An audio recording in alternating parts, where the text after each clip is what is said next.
Eric the Midget, you're on the air. Eric? Good morning. Good morning. Go ahead quickly. I was calling in because I was emailed something by Johnny and noticed that I was not mentioned in it, and he was mentioned in it, and so was the show. And it was a book called Everything Mafia. Okay, And see ya. What? So, Eric, you're complaining. There's from what I'm understanding here, there's a book called Everything Mafia. There's no such thing as a mafia, first of all. Eric, is that what you're complaining about, that you weren't mentioned in a book called Everything Mafia? Correct. Why would you want to be in a book called Everything Mafia? Well, I mean, the show is mentioned in it. I'm associated with the show. Johnny's mentioned in it. I'm associated with him. So why did, you guys get mentioned, but I didn't? Well, I don't know I don't know the answer to that, Eric, but I could certainly understand why you'd Why be wouldn't upset. you call the author? Seems to me you've been handed a terrible blow not being mentioned in the book. We can't help you. Let me think about why. Because Howard's world famous, and you're on your phone right now with some broad in St. Louis who's really a dude. No, I'm not, fat ass. All right, Eric. And now you're like Lou Bolero. You got to call me fat ass. Well, Eric, there it is. You've mentioned the fact that you're not in a Mafia book, but what can you do? Something you'll have to live with. Thank you. Thank God none of us are in a Mafia be book. able to get over that. Hey, Howard, how you doing? Hey, man. Eric is losing his mind again. He wants to be called, because yesterday when you had to talk about Fatty Arbuckle or something, Right. now he wants to be called Eric Masserino, which actually means midget in Italian. And I told him, no, you ain't embracing no Italian stuff here over here. Good for you, Johnny. But here, wait, I got to... Artie, this is where I got it. This is where I really draw the line, Artie. You know what I'm saying? I agree with you. Well, first of all, Eric Masserino isn't a funny name. What I was trying... Eric, are you there? Well, he says it means midget, though. Yeah, it might mean midget in Italian, but it's not a funny name. Eric the Midget is a catchy, funny name that brings him attention. This is what I'm telling him. Eric, do you really want to be called Eric Masserino? Yes. Let me hear you say Masserino. Eric Masserino. He wants to be Italian. That's what this is. Well, first of all, he's not Italian. Second of all, Eric Masserino is not a funny name. You don't know my family background. Maybe I do have an Italian. Eric, I promise you, you're not Italian. Hey, you want a little Italian in you? I know an Italian midget. Artie, tell him, please. Nah, this kid ain't a paisan. No All way. right, so Eric, No way. I think you're missing the point of what I was telling you. I wasn't trying to be funny. That Eric the Midget is a name that I know you don't like, but the fact of the matter is it makes you funny. It's an unacceptable name. Now, wait a minute. Hey, Howard, how about if he changes his name legally to Eric the Midget? If he legally changed it to the Midget so that now it doesn't have that connotation, it's just a name. His real name would be Eric the Midget.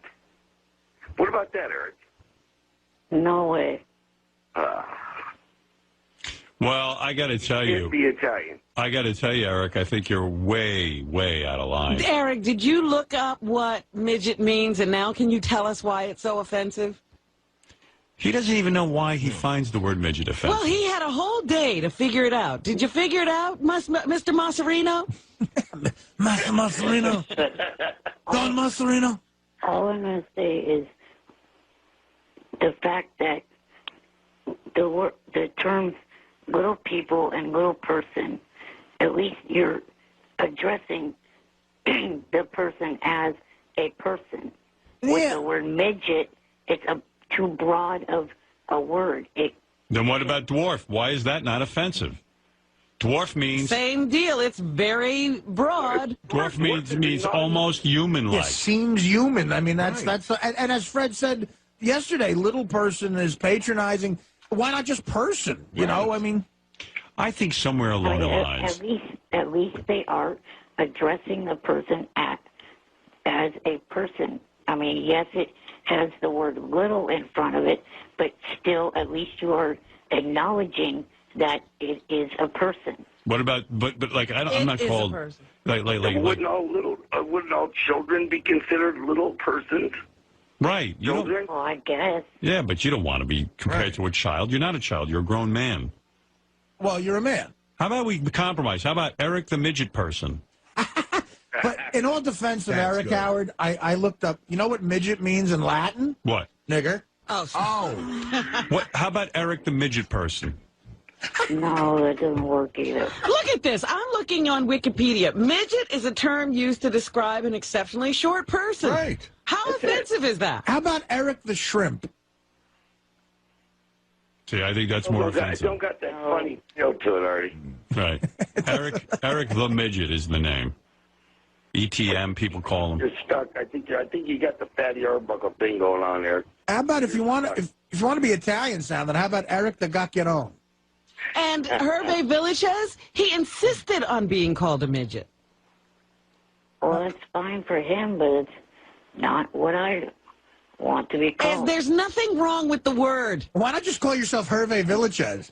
He doesn't want the other midgets to be mad at him. What other? But they're all off. No. You don't even know any other midgets. He doesn't even know if a midget. Do you have any other midget friends? Yeah, none. No, I do not have any other. You're the prejudiced one. friends. No, I hate those freaks. Yeah, he's prejudiced. You don't want no midget friends. If you weren't prejudiced, you'd have a dozen midget friends. Yeah, midget guys don't like midget pussy. They I'm want telling you right now. Yeah, they want a tall chick. A bus for TMZ and had them all come out of a cab, Artie. Hey, Howard, that's the 20 of name. them. That's the name of my book, Midget Pussy. No. That would be great.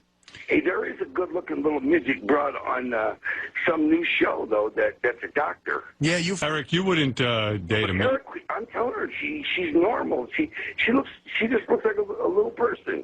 Eric, you would never bang a little person, right? You'd bang that doctor. It depends. I mean, I might. Johnny, you're saying this chick doesn't have those little fat legs? Oh, no. This chick is completely in proportion, just very, very, she's kind of attractive. Just very little. She's more like Oksana Bayul. I've never Like seen... little jeans and everything, and she looks completely normal. She just looks small. I've never seen a little chick, little person chick that didn't have the pudgy sausage fingers and the... Watch this show on TV. What's it called, Eric? It's called Little Couple. Little Couple. Yeah, and the guy's a dwarf, but the girl looks just like a normal girl, only just real tiny. Wow. She's a doctor. She got 2 houses. I told Eric, you got to go get this, bro. She's a doctor. She'll take care of you. She has 2 very tiny houses. Little bitty houses, yeah. She's already married, so. They don't mean nothing. All right, listen, I'm telling you, I'm looking up all kinds of definitions of midget, and nothing is offensive about the word. how about Eric the Cabbage Patch Kid? No, definitely No, not. that's not good, huh? How about Eric? How about Eric the Little Prick? Howard, I've also told him that I am not going to call TMZ and ask them to apologize. Yeah. Even though he's been calling me all day off the hook trying to get me to do it, I ain't going to do it. Of course not. I'm trying to explain to him that was a favor, that they did that was a nice favor, that was a nice gesture. Eric, it was huge that Johnny got you on TMZ. And instead, you're focusing on the fact that TMZ called you the midget. I mean, That's huge. I mean, these guys are finally paying attention to you on a national television show. Huge. How about Eric the Pygmy? You know what Eric's thing is? He hates he hates Eric the Midget so much that now it's got to be his name because he's been on TMZ. It's a national show. He can't get rid of it. That's what I was feeling when this whole thing started. It's stuck. It's got to stick, Eric. You got to be Eric the Midget. You want to make money from the corporate world? How about Eric the Mini Cooper? I like that. Eric, I think you got to go. It's like Baba Booey. It's like a name that just sticks. Hey, Howard, earlier when you were talking about that thing with Springsteen and the broad that was the husband that was suing and everything, Yeah. you brought up the thing about the stripper in the car. Right. My mother used to get mad at my dad over, like they'd say he killed somebody in the paper, Right. and he'd have to, like, defend himself. And then she'd bring it up to him all the time. You killed that guy, and my dad said, I didn't kill nobody. Right. It says in the paper you stole the space shuttle. How did that happen? All right, Johnny. All right, Eric, I got to leave, but good luck. Eric, I don't know what to do with this Eric the Midget, Eric Macerano. I don't know what to call you anymore. Tell him, Howard, he's just got to be Eric the Midget. Change your name legally to the Midget.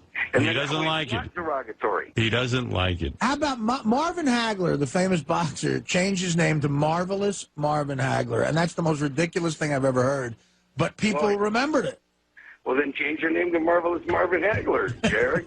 All right, I got to go, boys. I got to take a break. We'll see you later. Take care. Bye-bye. You're on the air. Go ahead. Can you please stop referring to me as that? As what? Turn off your radio. How dare you? The actor. It's a TV, not the radio. Sorry.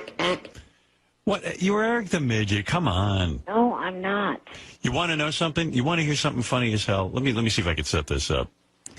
So TMZ, which has a TV show, when Eric was out in Los Angeles, I guess TMZ, the same guys who run around, they're paparazzi. Right.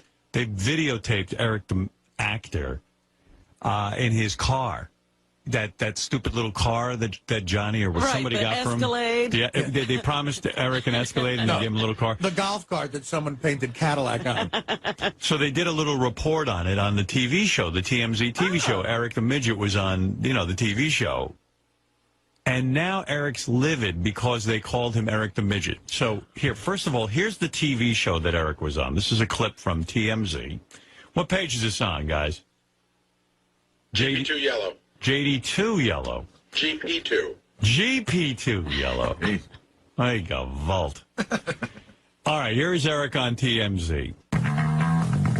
We got Eric the Midget from, he's a Wack Pack on the Howard Stern show. What's up, Eric? How we doing, man? We get him in a little big wheel, like an Escalade big wheel, and he's just rolling down the street. He's like honking the horn. It's got like a little system on the back. That looks like a system back there, man. And then he pulls up and he valets it.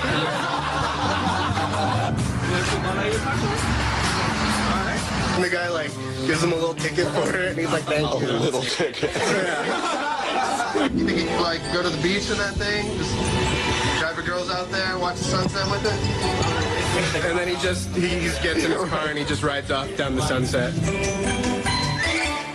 In a way, when I saw this, I was a little pissed because, it's one thing if I talk to Eric the Midget the way I talk. Right. I don't like them goofing on him. They should treat him with more respect. Yeah, I didn't like the way he was handled. But okay, so Little anyway, ticket. You got to figure Eric was thrilled because he finally got on TV. He's a star. He's got star. paparazzi. So it sounds like he figured it out. And also Steve uncovered the fact that Eric was late for his own appearance and 0.0 people showed up. 0.0. Yeah, I like how he has 3 sources to the other story. Well, he was right. No, I found out it's one big fat ass horse, the head of SFN. Mutt? Well, Mutt's big enough for 3 people. Hey, you took my joke. He is the size of 3 people. Steve claims he had 3 sources, not only just Mutt, but whatever. And Eric doesn't know who Steve talked to. Right. All right, Eric. Well, I understand you don't like Steve Langford. I did receive some email about Eric the Midget, and people were upset that he comes off very anti-Canadian. Oh, really? Eric the Midget. Because of the attacks at Steve. Steve is a Canadian, and it says this. I used to be a fan of Eric the Midget. So, Eric, you turned off one of your fans. But lately, whenever Steve Langford gets involved in the conversation, it seems Eric became this kind of anti-Canadian bigot. Has Eric got something against Canadians? Do you, Eric? No, just that jackass. And I'd have something against what, I'd say, if he came from Afghanistan, I'd say go back to Afghanistan or whatever. All right, Eric saying he has no anti-Canadian bias. It's Steve, not the country. He treats people as individuals. Yeah. When he's attacking Steve, though, he uses Canada as a battering ram. Right. Unfortunately, Canada gets bashed in the process. Would you like to apologize to Canada? Sorry, Canada has such a pathetic idiot. All right, there you go. Thank you, Eric, and have a nice day. Bye-bye. We have to point out that America has quite a few pathetic idiots, though, too. Yeah, you're one of them. Wow, you're on fire today, aren't you? Attack, attack. Say red rum. Red rum. Red Red rum. Red rum. What, Eric, tell us about your day. What are you going to not be able to reach today? Everything. Play his theme, Fred, please. Steve Langford and the Howard 100 News. Just some of the stories we're working on in the Howard 100 newsroom. Eric the Midget mania sweeping the nation. New websites devoted to our little Romeo Blues popping up every day. DailyMidget.com, UngratefulMidget.com, and a MySpace.com/hate Eric the Midget. Evidence of the growing fascination with our vertically challenged piece of work who apparently would like people to believe he's a 7-foot Texan when most people love him just the way he is, especially when he's mad. You bet. All right, good. And if you see Eric the Midget news happening, we want to know about it. Call the Howard 100 News tip line 877-33-SIRIUS, choose channel 100, or email us at howard100news@sirius-. Let's go over to Mutt. I see Mutt from Superfan Roundtable wants to tell us what's happening tonight. Go ahead, Mutt. Good morning. We're going to talk about the Bowie contest, how people are liking the finalists, and if any of them are like instant classics. Hey, by the way, are you the source on the Eric the Midget Romeo Blues story? No, but I was contacted by the news about it, and I can confirm that Eric did post with the Romeo Blues account. But he didn't start it. There really is some guy in Texas that started it, but he's definitely posted using it. And but you were not the source, because Eric seems to think you're the source. Right, Eric? You think Mutt is the source? I'm always a source. Eric, I swear to you, I'm not. Langford called me about it. Somebody tipped him off. He asked me to look into it, and I confirmed that, yeah, you did post with that account. Red rum. Are you there? Yes, I'm here. Well, Eric, you've been busted. You even lied on the air and said you didn't post under the name Romeo Blues. Mutt could kiss my ass and so could his full website. Hey, we love you, my buddy. Account, please. I've asked you to do that. Well, why do you keep posting with it if you want it closed? You can't just walk away? Because walking away is for cowards. What? You don't like his website. Then why are you posting on it? You love his website. I didn't do it for 147 days. I didn't go on that site. Yes, and you couldn't help yourself. You had to go back. I love that you know exactly how many days it's been. It's like rehab for him. Eric, admit... I looked at my regular profile, and it said I hadn't posted anything for that long. Eric, admit that you love the Stern Fan Network because you're on there and you're always reading it, even if you're not posting. I don't love that website You for anything. do. Then why are you on it? To get fuel to get pissed off. What do you need to get pissed off for? Get fuel. Did you know that Stern Fan Network is fuel, Mutt? That's where I get my happy fuel. I didn't know you could get pissed off. Eric, clear that up for me. What do you mean you get fuel to get pissed off? All I have to do is look at the post there, what they post about me, and it pisses me off. And why do you want to be pissed off? So I could get on air, because I've been told that's the way you like me on air is when I'm pissed off. Why don't you just say this? So you enjoy going on it. For whatever reason, you enjoy it. You like mixing it up. I don't like going on that website. Well, what can I do to make it better for you? Get rid of that I made mention of in that post. That would be a start. I find it hysterical that you go on there under the name Romeo Blues and pretend to love Eric the Midget and defend him. It's beautifully sad. Not sad at all. The one guy defending Eric the Midget is you. Eric, yeah. There's quite a few other people on there defending me. Then why did you feel the need to do it? And why does he... Oh, all right. Anyway, Eric, you lied to me. You do go on there as Romeo Blues. Maybe I do, maybe I don't. Mm-hmm. All right. Well, Mutt just confirmed it. Thank you, Mutt. I'm sorry that I don't know what to say, but yeah, he definitely did molt as Romeo Blues. But I wasn't even going to talk about that. You're not going to talk about that on Superfan Roundtable? Well, I guess I will now. No. And, oh, yeah, by the way, to say something, hey, Jimmy, sorry to hear about your relationship breakup with Sarah. All right. Thank you. I'm sure he appreciates Call it. them right now because I know they're waiting. Red Ron. All right. Thank you. Sorry about we were also going to talk about Benji's mystery woman.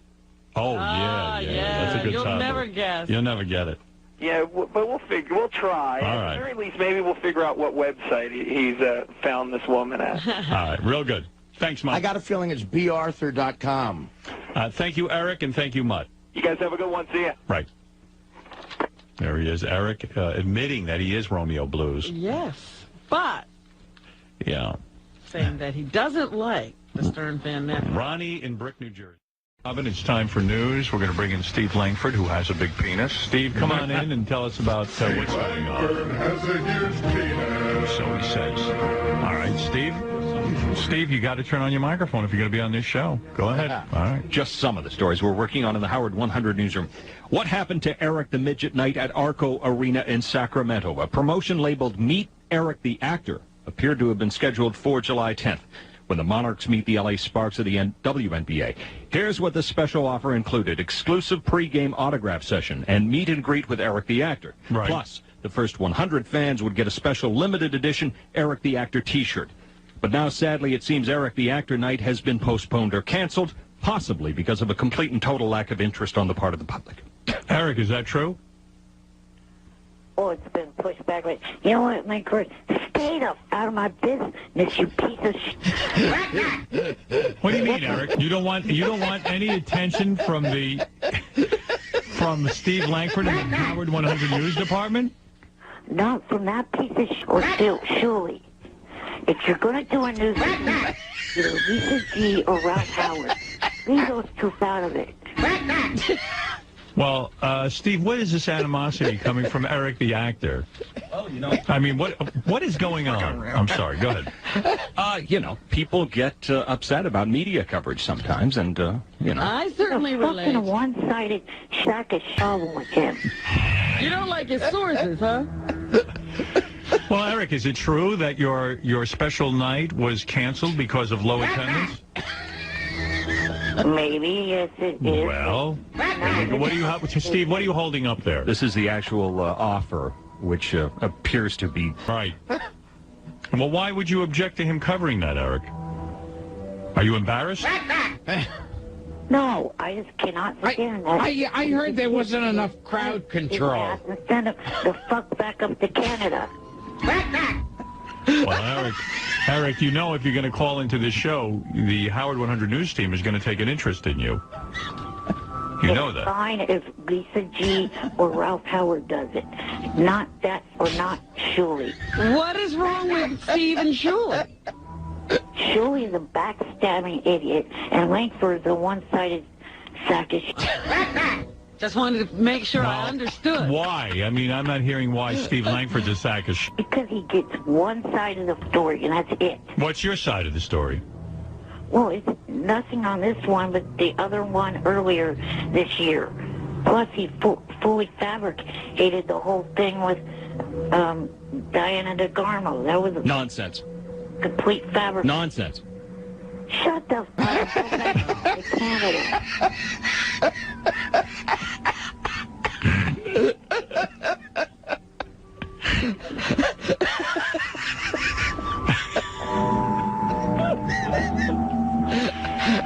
What is this, Steve? What story did you supposedly get wrong? I don't... Well, no. First of all, we didn't get the story wrong. But God, what about so Diana DeGarmo was fabricated, Eric? Well, geez, I guess since I got to spend time with her and her mom, that they don't have any problem with me like this sack of shit they do. All right, well. All right, I don't know where this is at, but Eric, thank you for clearing that up. All right. Thank you. That's Eric the actor. Eric the acting midget.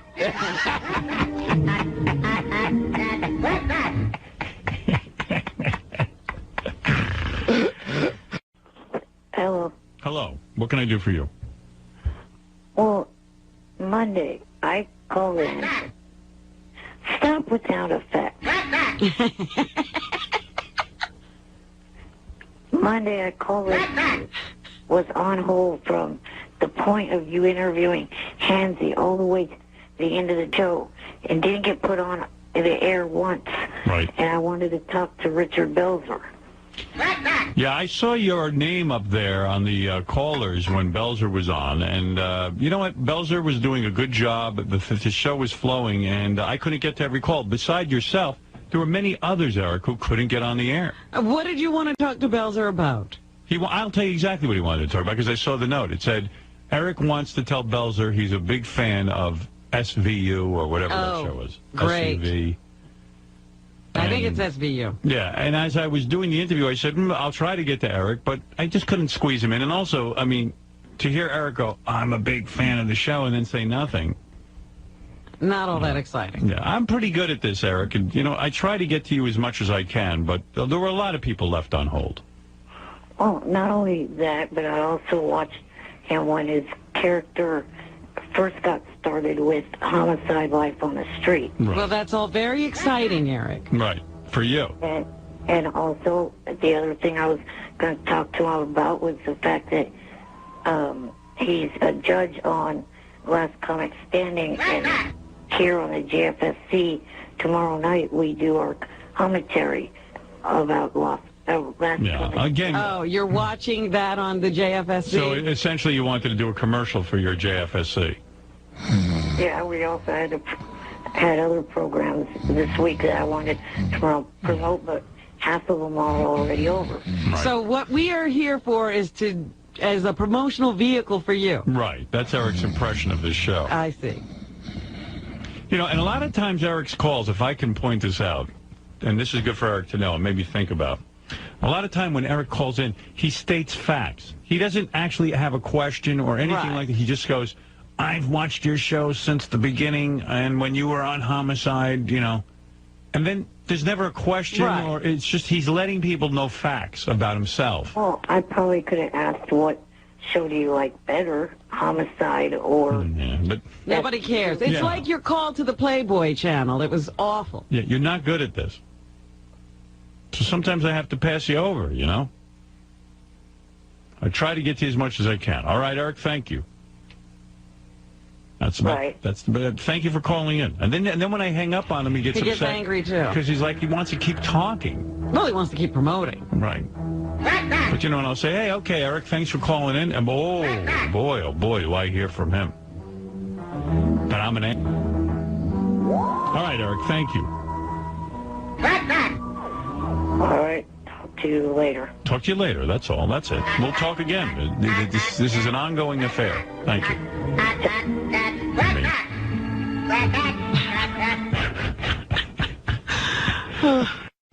Hey, I normally like that little twerp, but for him to get paid $35 an hour to sleep when I drive a truck for a living and I only get paid $26 an hour, that little face can go kiss my ass at jag-off. Hey, Eric, did you hear what Mark just said? It doesn't matter what you think, sucker. Wow. Hey, I normally like you little... Well, let me ask you this, Eric. I see here on the computer it says you made up with Johnny. Just because we followed this story, what was the resolution? I'm going to get paid $300 of the $8,000, and I'm going to have a trip to the Playboy Mansion. Oh, no, then you'll be down another $8,000. Right. This is a disaster. Stay home, Eric. Robin. Shut up, Robin. Did you work out with Johnny how much you're going to get paid to go to the Playboy Mansion? No, I didn't work that out. Yeah. He's got to blow Johnny first. Shut up. I'm not an idiot. No, you're just a bi little midget. No, I'm not that either. Get me out of your wet dreams, jackass. Hey, Eric, during your trip to the Playboy Mansion, do you expect to get $35 an hour? Does that work? No, I don't expect that. What expenses do you expect to be paid by Johnny? Off the top of my head, I don't know. Mm-hmm. He should rent you a car. Why would he accept $300 of $8,000? Because that's $300 more than he was going to get at all. How do you know that? Well, because I know Johnny said he wasn't paying you. That's how I know it. And when are you going to the Playboy Mansion? I don't know, really. Yeah, and how did you, I don't even know that Johnny's That's a going. future promise that may never be paid. Do you consider it a fair settlement, what Johnny gave you? Yeah. You do? You feel $300 of $8,000 of $8,000 you're owed is a fair settlement? Well, you add the second part onto it, yes. You're being paid in boobs, is what you're saying. How's Johnny going to get this kid into the Well, I Playboy guess he'll Mansion? roll him up there and maybe think they won't turn down a guy in a wheelchair. No, they turn down everybody. Yeah, I mean, I don't even know what Johnny's thinking telling this kid. You sure Johnny told you that? Yes. Well, you better get it in writing, you dumbass. Because otherwise, after this happens, then you're going to come on the air, you're going to be crying like a little girl. Johnny owes me this, Johnny owes me that. You know what'll be funny? Like Johnny's going to pull. Fucker, drive your truck off a cliff. You know what's going to be funny? Johnny's going to drive up to the Playboy Well, Mansion. that was original. He's going to drive his car up to the Playboy Mansion, take Eric by the seat of his pants and throw him over the fence. He's going to throw him over? And you go, okay, now you're in the Playboy Mansion. Go have fun. Well, I think like that pimp who took his horse to the White House and let him look through the fence. Yeah. Or, your point about the Playboy Mansion the other day is very true. There could be some lame corporate party that he could get him into. Yeah, I hope so. That's not like, the Playboy Mansion.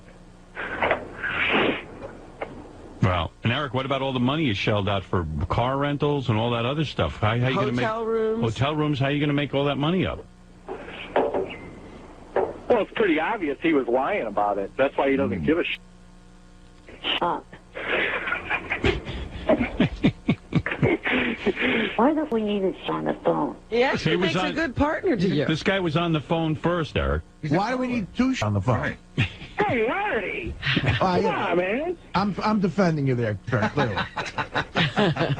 Just a misunderstanding. Hey, I'm the guy that wants to hear more of your guys' show. Remember I called in last week? All right, let me get back to Eric for 1 second there, Mark. All right, guys. Hey, have a good weekend, all right? You don't have to go. I'm just trying to get to the bottom of this. And well, I actually should get going because I'm on a site right now. I have to fill out. No. We like when you're on with Eric. You're good with him. You have to stay on. Yeah, if it's Every making time him mad. Eric calls, as a matter of fact, you need to be on. From now on, you're Eric's partner. Yeah, if it's making Eric mad, we want you here. Oh, okay. Well, I'll try and work him up then. All right. Eric. Yes. What the hell was I saying? I had a question. You were trying to figure out the resolution of the whole situation, I think. Yeah. Why he was accepting the $3. Yeah, I don't understand. How are you going to pay for the cars and the hotel and all of that stuff if Johnny's only giving you $300? I'll have to manage. Right. All right. And you're happy with this? Yes. He's never happy about anything. Is the tour back on? Hey, Mark, they're not even telling you to shut the fuck up in my room. On your I website? don't waste my time going to your stupid ass site. You think I have time to go to your site? Yeah, if you were there, I'd kick your ass out. Oh boy, I'd be so hurt. God, I don't know what I'd do with myself. You think Mark has time? How many people are in your room, Eric? Just him. No, there's quite a few people, including 96 people viewing it from the outside. Oh, what the hell happened to my camera? Stick-em crashed. Stick-em crashed? Oh, what are we going to do? The world's going to end. What the hell happened to my camera? All right, well, Eric, I'm glad you made up with Johnny. Is the tour back on? Yeah, that's the final question there. Is the tour back on? I suppose it probably is. You didn't even check. No, not last night when we made the deal, no. Wow, Eric, you're a real bad businessman. Wow. All right. He's a real bad everything. What are you talking about? All right. Thanks, Mark. Thanks, Eric. All right, guys. Have a good weekend, all right? All right. Take care. Later. All right. Bye-bye. What? He was sort of quacking there. Thought he had something else to say. He thinks he should be on the entire show. I know. Well, he got $300 out of Johnny. So. You know, but next time he ought to start at $1 million. Yeah. Maybe he'll do a little better. I need $1 million to go to the Playboy Mansion. He got less than 5% of what he wanted. Good settlement. You're the most famous little person. I'm trying to think of one that's more famous than you. Maybe Peter Dinklage, but not really. I don't think he has as much name recognition as Verne Troyer is the guy. I don't know. It's really up to you to lead the little people. Because Billy Barty's gone. No, Billy was great too, but I think he was the most famous. Right. And he was political, man. He was all about getting little people rights. Yeah. And he helped everybody out a lot. You need to get into that. I mean, you've been a little selfish. You got to use your powers for the power of good. Yeah. I mean, you're the Tom Cruise of little people. I'm not the political type, so I just lead your people, my friend. Yeah, they can lead themselves. I think it's up to you. I think you're making a mistake here. Shit happens, so. You're not a Scientologist, are you? Hell You're not falling in with those guys, are you? I mean, that would further your career. You'd probably be in a Tom Cruise movie. You know? I don't know if I want that. No. Is Tom Cruise considered a little person? No.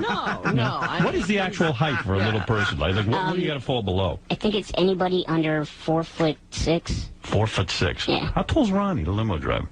I think he's about 4'7". Yeah. 4'7". Yeah, he just made it. That's right. Has anyone ever gone to a little person convention and got kicked out because they were too tall? Not because they were too tall, just because they were being obnoxious. I think we know somebody who got kicked. Happened to me once. I went in and I'm the world's tallest little person. Here, Eric the Midget is on the phone. Go ahead, Eric. Oh, no. What about, where do you stand on the word midget? Is that like the N-word for you? Is that like calling a black man a nigger or a Jew a kike? Yeah. Midget's offensive. Happen? Yeah, very. Now, how did that happen? Well, I remember. Well, it's a slang term. There's no, if you look it up, there is, it's slang. Kind of like, I see. Like the N-word. I mean, say little person, dwarf, that's what I refer to. Right. Eric, why don't you stop calling yourself midget? You jackass, you're the one that called me that. I do not. I would never pick that as my nickname. And by the way, Robin, have you ever looked at my medical chart to say that I have medical problems? No, you have. You tell us you have medical problems. You told us you had medical problems. I have never said that. You told us you were supposed to be. I think that's a problem. Hey, Eric, we're not making this stuff up. You're the one who told us you had a problem. I never said that. You said you almost died when you were a kid. And you've had a ton of operations. The only time that I've actually almost died is during surgery when I was in my 20s. That's not exactly a kid. Didn't you tell us they gave... What was your life expectancy? Don't you have Ehlers-Danlos syndrome? Yeah. Ehlers-Danlos. But yeah. Isn't that a condition? I'm sure it is. Hey, Verne, is Eric an or what? I don't know him, so... oh, trust me, you don't want to. I'm sure he's cool. How tall are you, Eric? I'm 3'6". He's 3'6". He could kick my ass, though. No, he couldn't, though. He's in a wheelchair. He can't walk so good. If I got next to him, then. Yeah, you could probably kick his ass. Yeah, Eric, you're in a wheelchair.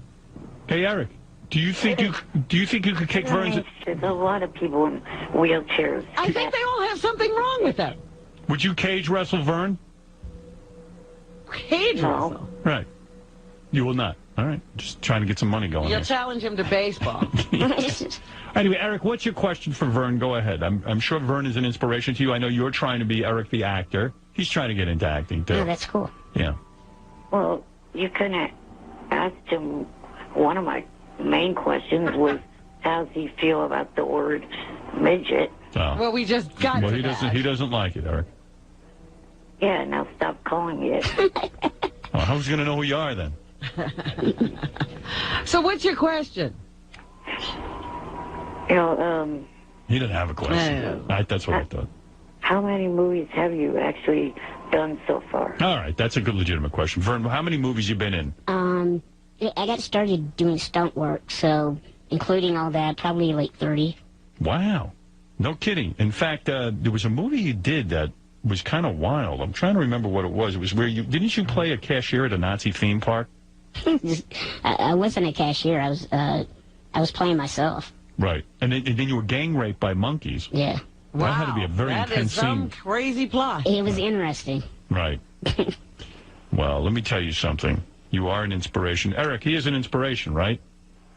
Yeah, he's a good actor. Right. Well, let me ask you something, Verne, because we try to help Eric with his acting, but Eric always objects to the parts we try to cast him in. He won't change his physical appearance for roles.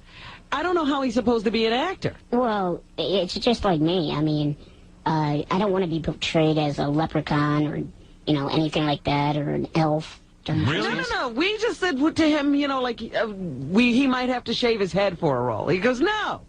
Well, if you offer him enough cash, I'm sure, he probably... Yeah, we offered him zero cash. That's right. All right, Eric, thank you. And thanks, Eric. Yes, Eric. Thanks. Goodbye. Talk to you later. Talk to you later. Bye-bye. Late. That's Eric.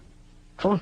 Well, much later. Well, Verne, I'm excited for you. Another movie coming out. See Verne Troyer in The Love Guru. It opens this Friday in theaters everywhere. Yep. Says here. Eric, go ahead. Eric's back in a big way. Eric, all of a sudden, calling in on a regular basis. No, not a regular basis. I just wanted to comment because... By the way, my wife said she definitely would have said hello to Eric. Of course she would have. If he had presented himself at that concert that Chris Angel threw. Well, I forget why he didn't get to her. Because his parents thought that Beth would make fun of him. Hey. That's what I heard. That's what you said to us. Wait a minute. I said that sarcastically. Who knew that? Well, how can we tell when you're being sarcastic? I was being sarcastic. You said you didn't have your wheelchair and your parents wouldn't let you go over to Beth because they were afraid she'd be mean to you. That's right. They wouldn't wheel you over there. And even Beth said to me, she goes, mean? I wouldn't be mean to the guy. I was joking around. I didn't really mean that. All right. You better do something to show us when you're joking. Yeah, you better put a little disclaimer on it. Also, the other thing was that after I hung up, I read on the internet that you said a comment about, don't you wish we were still on break after taking that call? Why would you say that? Well, your call wasn't particularly strong. And so I was being sarcastic. Anything else? The other thing is I noticed that you made a little comment about Kelly Clarkson used to be cute. That's right. Give me a break. She gained a few pounds. No, she wants to be a man, according to Howard in the tabloid. No, not according to me. According to a tabloid report I read, that she's beefing up to become a man like Chastity Bono. That's what it says. They speculate that she's trying to become a man. So you can give up on that crush on Kelly Clarkson. Right. If that's true. You'd be better off going after Fred. At least he's thin. Also, this weekend I'm going down to L.A. to be a guest for the pay-per-view Bound for Glory TNA pay-per-view this weekend. Jeremy Borash invited me down to go to the pay-per-view. All right, Eric. That's something you should Twitter, Eric. Yeah, that doesn't need to be on here. He wanted me to mention it. Well, I'm sure he did. That's how you got invited. Yeah, I invited you, in other words. By the way, Eric getting a couple of negative letters in the email. He's just back and already right. The negative email. Just from his one appearance yesterday, people said, keep Eric off. Don't allow him on the air, which I was surprised by. I thought people would be happy to hear him again. Yeah, but no. He's all right. Vince wants to say hi to Eric. Eric, meet Vince. Vince, go ahead in Los Angeles. Hey, Robert, how you doing? Hi. Hey, listen, Eric, the faggot midget, should be in jail for stealing those credit cards, for using everybody's name, for trying to get fame for him. And hey, I'll tell you, and that's like, I got a reality show for you. I just came up with a remote control wheelchair. What I want to do is, you know that game Frogger? I want to put you in it and put you on. Hello? Hey, stupid, read the internet called Shaboody.com. Johnny did an interview where he admitted that credit card is a joke.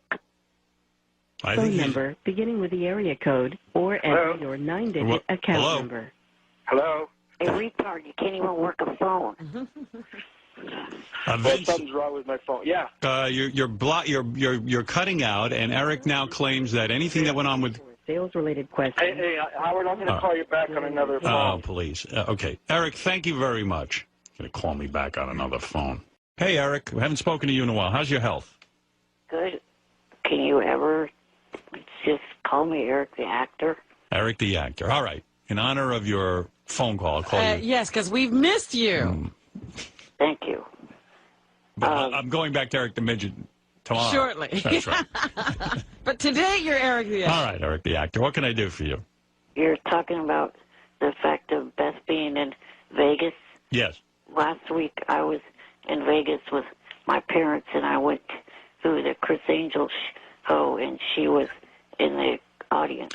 Yes, she was invited by Chris Angel to be in the audience. And then Chris Angel did the thing that Beth dreads the most. He introduced her. Oh, he didn't put her in a trick, did he? No. He actually said something nice. He said, hey, you know, Howard Stern helped my career early on, had me on the show. I'll never forget that. And his wife is in the audience, and it was actually very nice of him. Yeah, he did that at the end of the show. At the start of the show, he did a trick where he ended up in the audience, and he ran right past where I was sitting, and he gave 5 to myself and my dad that was sitting next to me. Yeah, that's because you got the wheelchair thing going on. Are you right up front? No, we were behind the front section. You got to high-five the kid in the wheelchair. Of course. That's the way it goes. You can't run past a wheelchair without acknowledging Yeah, I mean, like, it's like when I used to do my book signings, there'd always be like 1 or 2 guys in a wheelchair, and everything has to stop. Because, That's right. They get extra special attention. Because if you're a wheelchair guy, that's it. You're going to burn in hell. That's a headline. Yeah, as anyone who's in show business would know, and I'm barely in it, but I know enough that when the wheelchair guy would come to the book signing, everything would say, Howard, this is so-and-so, and he needs to take a picture with you. Yeah. If you're on 2 legs, keep it moving. If you're 2 legs, It's like the guy in a wheelchair. So Chris Angel, of course, high-fives Eric. But, and he actually was really nice and bought Beth paid for their dinner somehow. I don't know how he got that all done, but he did. He was nice enough to treat her special. Afterwards, when we were out in the casino floor, I was trying to look to see if I could see Beth to go up to her and say hi to her, but I didn't see her anywhere. Nah, she probably went. I think she went home after the show. She told me. She doesn't gamble, does she? No, that's not her thing. That's not her thing. So that was the end. What else did you do in Vegas? Well, just checked out the different hotels, and I played the slot machines a little bit. Did you win? Yeah. See, Eric's a winner. There you go. There you go. But by the way, Johnny's on one of the other lines, and he fell asleep on you. Johnny's asleep? Yeah. Let me see that. Johnny. I'm here. Oh. Oh. Eric. Woke up? He's not talking to you, Eric. He's pretending to be asleep on you. You mean, Johnny, when Eric's on the line, you pretend to sleep? It does cut down on having to talk with him. He's mad at me right now, Howard, because he wants to be my manager. Oh, come on. Stop it. He does. He actually wants That's to be my silly. manager. And I gave him some outrageous things that I thought I deserved. Things like because he's got me booked at strip clubs, Howard. Yeah, He's working for you? It's all silly. It's silly. I don't want to go. I told him I don't want to go to strip clubs. It's silly stuff. He wants to go to the strip club, yeah. Did you notice? Did anybody tell you that we all a bunch of the people from your show got in Time magazine? No. In the very current issue of Time magazine, there's an article about Neil Strauss. And in the article, it mentions myself and Anthony Bozza and Amber Smith. All right. All right, Johnny, thank you. And Eric, thank you. I'm glad you saw my wife in Vegas. Thank you very much. Yeah. See, Howard, you could have had him like a double agent or something following her. All right, thanks, guys. Hey, Howard, one more thing. Are you ever going to play any of those things? Yeah, What I will. thing? Johnny did some his interviews. I'll get to those today. You will? Yeah. Really? Yeah, I'm going to get to it. I love it. I love it. Thank you, John. Okay. Right. Okay. Thank you, Eric. Eric, the actor for the day. Good to hear, Eric. He sounds good. I was worried about him. All right, Eric, thank you. Thank you for taking my call. Yeah. All right. Glad to know he's okay. Fascinating story how Eric saw my wife in Vegas. Well, I hung on every word. That was a pretty good story, huh? The kid can light up the phone. I was in the same room. Oh, my God. It was unbelievable. And I got high five. Can't believe Chris Angel. Which was more exciting to you, the part where he got high five by Chris Angel or he saw Beth in the audience and she stood up? Geez, it's hard to choose between the two. My favorite part was when he told us Johnny was sleeping, and then it turned out Johnny was awake. And then when Johnny told us about Time magazine. Well, that was a exciting. showstopper. Yeah. So which part do you like the best? When Johnny, I'll make it like the wrap-up show. Right. Johnny's story about Time magazine. I think that was my favorite part. That was your favorite part? Yeah, that was my favorite part. Did you know any of the people Johnny was mentioning? Heck no. And I don't know how that's getting us mentioned in Time magazine. I don't know. And that's why I'm fascinated with that part. We'll have to get to the issue. Do you think I hung up too fast? Do you think I should have continued with that story? I think you hung up too slow. Too slow. I tried to hang up faster. All right. Okay, thank you for your call. All right. Anybody wishing we were on vacation after that phone call? Great, but I'll give you 3 seconds. Who do you have? I have Sunny Lane. Who's that? She's a porn star. No good.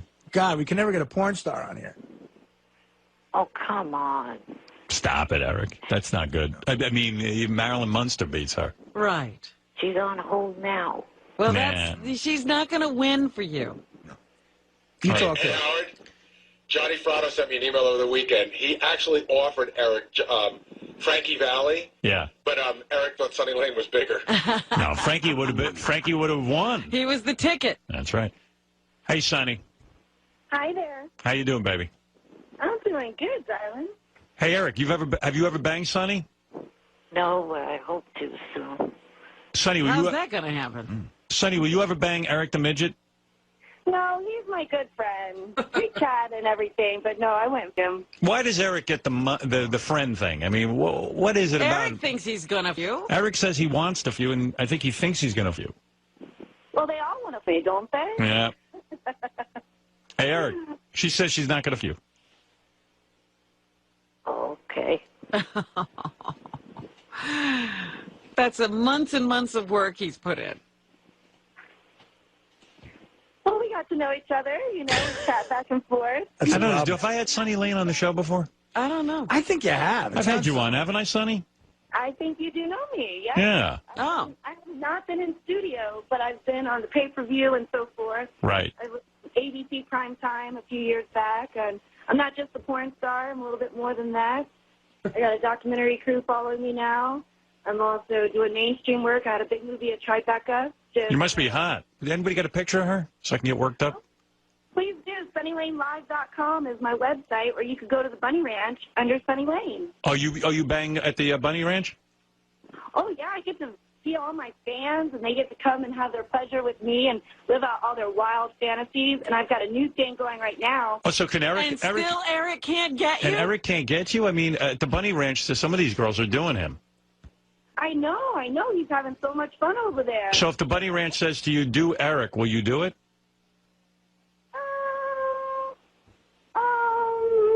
That's a no, Eric. Gee, she doesn't want to do it, Eric. For $1,000? The last time I could do this. I got a new thing going where we're doing Porn 101. What is that, Eric? The last time I was up there, I thought you said the next time I visit we could party, which is their term for, bang. For get it on. Did you say that to him, Sonny? Well, he led me on. He said he was going to come out here for his birthday. Yeah, but honey, you're leading him on. I mean, you got to... How to do something. A no from a prostitute is a harsh no. It's awful. That's a harsh no. That's about the worst no you can get. Yeah, Eric, I feel for you today. Sonny was almost an Olympic ice skater before she got into porn. Really? And she's managed by her parents. Yes. That's always an unusual thing. In porn. Have you ever rejected a John before at the Bunny Ranch, or is Eric your first? No, I've rejected some, yes. Oh, yes. Can you imagine what these guys must be going on? Tell me what was wrong. What do you turn down? Yeah, what are you turning down? Well, I'm all about, hygiene. Oh, I'm going to throw up. Yeah, well, what, does the guy come in stinking? Being in porn, we're clean freaks. Yeah. Clearly. So, really, that's the only thing I've had an issue with, or I just throw them in the shower, and then they're good to go. Does Eric seem unhygienic to you? Oh, no. He's just really sweet, and he's always been really nice, and, I've always wanted to ride with him on his wheelchair. That would be fun. So what's the hang-up? Because he's handicapped or a midget or what? No. We've just gotten really close, It's just like in porn. When you have a... Poor Eric. He's getting the friend rap from a prostitute. Don't want them because they're good friends like that. Yeah, but in porn, you're from, though. Well, no, you don't get good friends in porn. No? School. No, why do that? That doesn't make any sense. Well, Eric, I hate to break the news to you. I don't think it's going to happen, but maybe if you work her a bit, you know what I mean? He's been working. Next time you go to the Bunny Ranch, have $2,000 stapled to your forehead. You That's realize what happened. He worked and he wound up in the friend category. Sonny, I don't know if this will help, but you realize Eric could die soon. No, it's not to that extent. Oh, no? You're not that sick? No, I mean, I've got problems, but they're minor. I'm trying to help you. Tell her you're going to die soon. Yeah. Sonny, Eric's going to die soon. Eric, right? Yeah. Yeah, see? So you have to answer him. What do you mean your problems are minor? What's his bucket list? All right, listen. I have to go to Stanford this week for a visit to see what's going on, and then I got 2 other doctor appointments. Yeah, Sonny. You see, Sonny? Sonny, why not make his life? Give him a little hand job, something. Well, you get to see me all the time on my cam show every Wednesday. Oh, boy, a heartless woman. What a way to work in a plug. Blow the kid. He gets to see me on my cam show, which is every Wednesday on. That's everyone who has a computer can do. Right. Some friend you made here, Eric. I'm all alive and in action, Also, But, I was hoping to see him for Dennis's birthday. He's having a big bash out here, but I guess I'm going to be in New York and New Jersey. I'm going to be out your guys' way. Right. All right, Sonny, Eric, I got to go because I got to give a lie detector test to Larry King's wife. It's very complicated. Sorry. There's one more plug that Sonny didn't give for herself. Oh, get out of here. What are you doing? For It's Girl of the Year. Vote for me. Because I got the best restaurant. I'm all natural from head to toe, and I'm guaranteed to rock your world. Eric does know that. Hey, Eric, I'm going to ask Sean King if she'll do you. Boy, Eric, you're a good friend. Yeah. All right. Hey, guys, I got to go. Thanks, Sonny. Thanks, Eric, and we'll speak to you soon. Bye. All right. All right, take care. Would you do, Eric, the retard? I mean, the small kid. All right, let's take a break. I feel so bad for Eric. Eric is working in her plugs for her, and she's going to do nothing for him. Yeah, what a good friend. That's a friend. Hey, Gary, this message is for Howard. I was looking at Mark Freakin's website. What is up with saying that my parents might have mistaken me for a turkey? What? My parents have not mistaken me for any animal. Stupid ass. Maybe your parents confused you for Big Bird for your height and your big-ass nose. That's not funny. Your wild hair. What happened? Oh, you didn't hear it? You didn't hear Eric's message? You want me to play it for you? Well, I I know he's upset with you because of some, but I don't remember you saying he was mistaken for a turkey. Yeah, I said it yesterday. Oh, you did? I said his parents might have mistaken him for a turkey. I forget what we were talking about. Well, Anybody I told remember? you the story about the guy who was turkey hunting and he killed his son. Right. I said, that's pretty bad, mistaking your son for a turkey. I said, although I think Eric the Midget's parents mistaken him for a turkey. I didn't hear that. I was kidding around. Boy, he takes it so seriously. I know. We're busting chops. I'm just trying to get his name out there, that's all. I was worried about his website, his enterprises. I don't think his parents literally mistook him for a turkey. Although I could see where they would. It's a joke. I think it's easier with him than, some kid walking around on two long legs. Right, exactly. My parents mistook me for an ostrich, so I know what it's like. My mouse froze. Hey, Gary, this message is for Howard. I was looking at Mark Freakin's website. What the f is up with saying that my parents might have mistaken me for a turkey? What? My parents have not mistaken me for any animal. Stupid ass. It was my mistake. I just thought it was theoretically possible. But you can see how somebody could make that mistake. Yeah, sure. You should lighten up. No, they mistook him for the CEO of IBM. Sorry. Jackass. Eric the Midget is on the air. I haven't heard from him in a while. Hey, Eric. Good morning. Hello. I was calling in for a couple different things, one of which Brooke Hogan was in your studio a couple months ago talking to you about whether or not she would do Playboy. Right. She posted some photos on her MySpace page of a LA photo shoot where it's pretty close to being Playboy photos. Naked? Where do you see those? On MySpace? Yeah. And what do? You type in Brooke Hogan? Well, if you're on her friends list, you can see her photo gallery. And she's about naked? Do you see any titty? Yeah, you see like a side view of her breasts, and she's got her hands over her bare breasts, and she's got like a thong on or something like that on. You see any side nippage? No, because that's not allowed on MySpace. Did you beat so off she's to using them? the hand bra thing. No. So she did a hand bra? Yeah, pretty much. Yeah, that sounds good. I'll go take a look at that. Hey, Eric, calling in with something good. See, he saved himself for a month or two, and he had something going Well, on. how's he doing? Is he getting over that lung thing he had? How's your health? Oh, it's getting better. I'm on pure oxygen right now. Pure oxygen? I'm always afraid we're going to lose him. I can't afford to lose another one of those, for lack of a better term, Wack Packers. I think he'll be all right. He sounds like he's taking the proper precautions. I've got some more doctor visits to do this month. Poor Eric. Just stay on top of that, man. I bet they'll keep you around a long time. Artie says take care of yourself. No, I'm saying, it sounds like he's got good people around him. You got good people around you. Always make sure you get to the doctor, right? Yeah. Look at you all concerned. You're usually yelling at him and well, listen, I mean, it's life for it's life or death. I want the kid to be around. You got Jewish doctors, Eric? My cardiologist is Asian. That's good. Well, they're smart. No, that's good. That's a good group. And my pulmonologist, I think he may be Jewish. I'm not. What's the last name? Do you know? Sancree. Say again? It's Sancree. That don't sound Jewish to me. I can't remember the exact pronunciation, the exact way you pronounce the name. I don't know if I like that name there, but... You're not leaving out a Steen or a Berg at the end? Sure it's not Sandstein? No, it's Sankey. Oh, Sankey. Oh, that could be Jewish.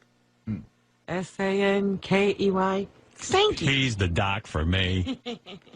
Pulmonologist. And what else? Also wanted to say happy belated birthday to Johnny. By the way, are you going to do anything with, the assignments that you sent him on? Yeah. Oh, he's been out? Oh, we sent Johnny. Yeah, we're probably not going to air those because Johnny... We sent Johnny out to ask questions on the red carpet, Johnny Fratto. Yeah. And Johnny's good. I think he's going to work into something really good. But the problem is, I think people are afraid of Johnny or something. Oh, dear. But also, frightening. but Johnny also, he becomes pals with everyone, and then he's afraid to ask the really embarrassing questions. That's part of a problem that he has to get over. Yeah, Gary said he listened to all of Johnny's stuff, and like Johnny will meet, let's say, I don't know, Brad Pitt. Hey, Brad, I knew your brother who, So he gets to everybody. Yeah. And then so Brad will talk to him and go, hey, Brad, how you doing? Oh, good, Johnny. You doing all right, huh? yeah. And then he'll ask one nice question, and he got to he'll go who's your favorite porn star? And they'll go, I'm not really into porn. And he'll go, listen, I got to ask you something. You ever, with girls, you ever hook up with them that time of the month? But the question is, will you bang a chick on her period? Right. And he changes it around. He's being nice. He's being nice. He's too nice. He's trying to be a buddy. Yeah. But I do have to tell you, this is the reason why I think he's going to work out great for us.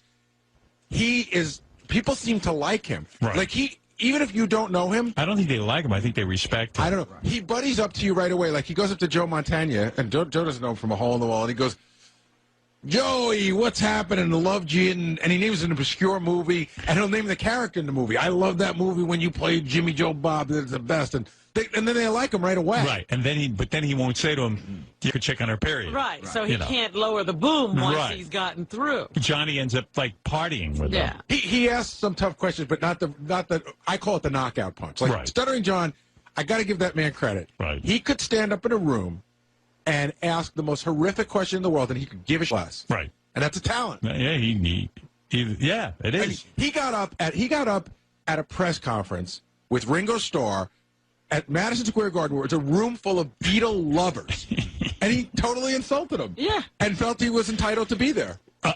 What'd you do with the money? I remember. They booed. Remember, people yelled at him. What money? What money? The money for singing lessons. Singing lessons. Singing lessons. John, I'm going to pretend I didn't hear that question. Wait, that's another thing. John sat with Fred Gwynn at an art gallery. That's the best. That's one-on-one. One-on-one. Really tough. Do you think Van Gogh ever dressed up as Frankenstein? Herman Munster? I don't think I understand the question, John. I got to tell you, for me, my favorite one visually, not so much for radio, but visually, John got Imelda Marcos in a revolving door, and he stopped it. He wouldn't let her out.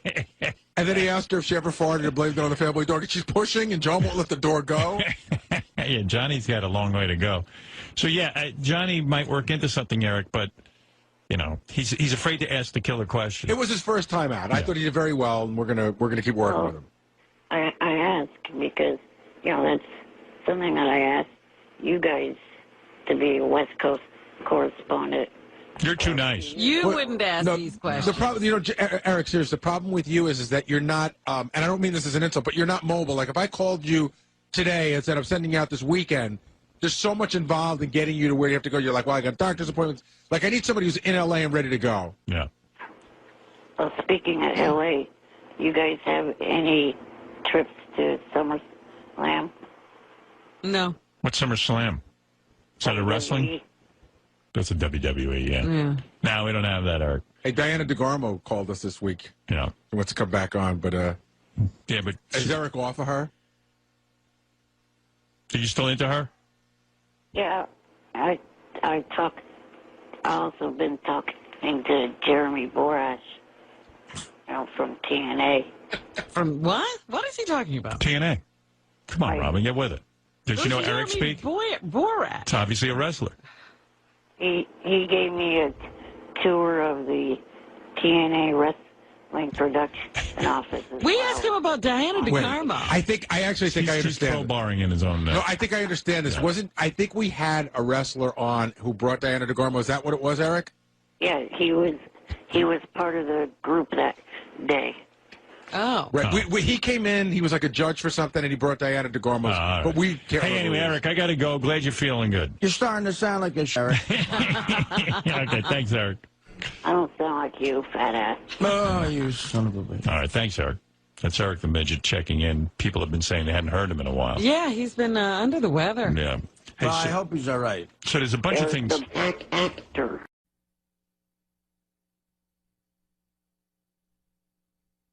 there we go. Eric the Midget, you're on the air in Sacramento. Eric the actor. Eric? I'm here. I wondered where you were. I'm trying to call in to defend Stern. Will you please ease up on the sound effects, you idiot? Red Rock! Good request. Eric, come on. He'll never ease up on that. Yeah, but what are you defending? I'm club-fucking footed, you asswipe. Oh, don't say that, Eric. All right, Eric, what can I do for you? Well, I heard last week that you were getting attacked by that KTLA guy, and it also seems that you and I have that in common because I was getting attacked last week by a KTLA worker. Who attacked you? Oh, Jillian Barbrey. Yeah. Jillian. Jillian doesn't like you on the show, I don't think. Her. She also doesn't work at KTLA. Spade did. Where does she work? She works for the Fox affiliate, but it's not KTLA. Right. Yeah, right. It's Fox. Thanks, Johnny Fratto, for telling me that. Yeah, well, what's the difference? So you're mad at Jillian for bad-mouthing you. Well, she's not a fan. She doesn't get it when you call in. A lot of fans of this show don't get it when you call in. She's just one of them. She's a stupid, no one cares about her dumb ass. Well, that aside. She used to say that everything on the show she loves except for Eric, believe it or not. I'm not kidding. Really? I've heard of that. Yeah. That's great. Someone needs to send her a quarter to go to a pet shop to have that thing gnawed off her face by a rat. Nice one. What talking about? What thing? Up by her right eye. Got like a beauty mark or something. Beauty mark. I think it's hot. Now, I was handed a note, Eric. You think you have a hernia. I'm sorry to hear that. This kid has so many medical Now, problems. how did he get a hernia? I mean, what happened now? It's a part of my disability, the muscle wall of my stomach, that holds all the intestines and everything back. Yeah. It's weakened, and it can allow parts of the digestive system to pop out if it, wants. What are you going to do about it? Are you going to get operated on, or are you just going to leave it? Well, I had a CT scan done yesterday to see exactly what's going on. And hopefully this Friday I'll hear the results from the doctor, and then after I get back from my vacation, and we'll see what, needs to be done. What is a vacation for you? He goes to his parents' boathouse. Or yeah, but what does he do different? It's going to be a family vacation where I'm going to be going with my parents to the East Coast. Where on the East Coast? New Jersey, the Jersey Shore. Oh, very nice. Now, listen, I'm worried about you. Are you going to last through the rest of our contract? I can't lose you. I lost Blue Iris. I lost Kenneth Keith. Kenneth Keith Callenbach. I lost Hank the Dwarf. And Jenks is on the ropes. And I think I Cliff Pallet? Cliff Pallet's gone. Cliff Pallet. I mean, do I have to start making contingency plans, or are you going to hang in there?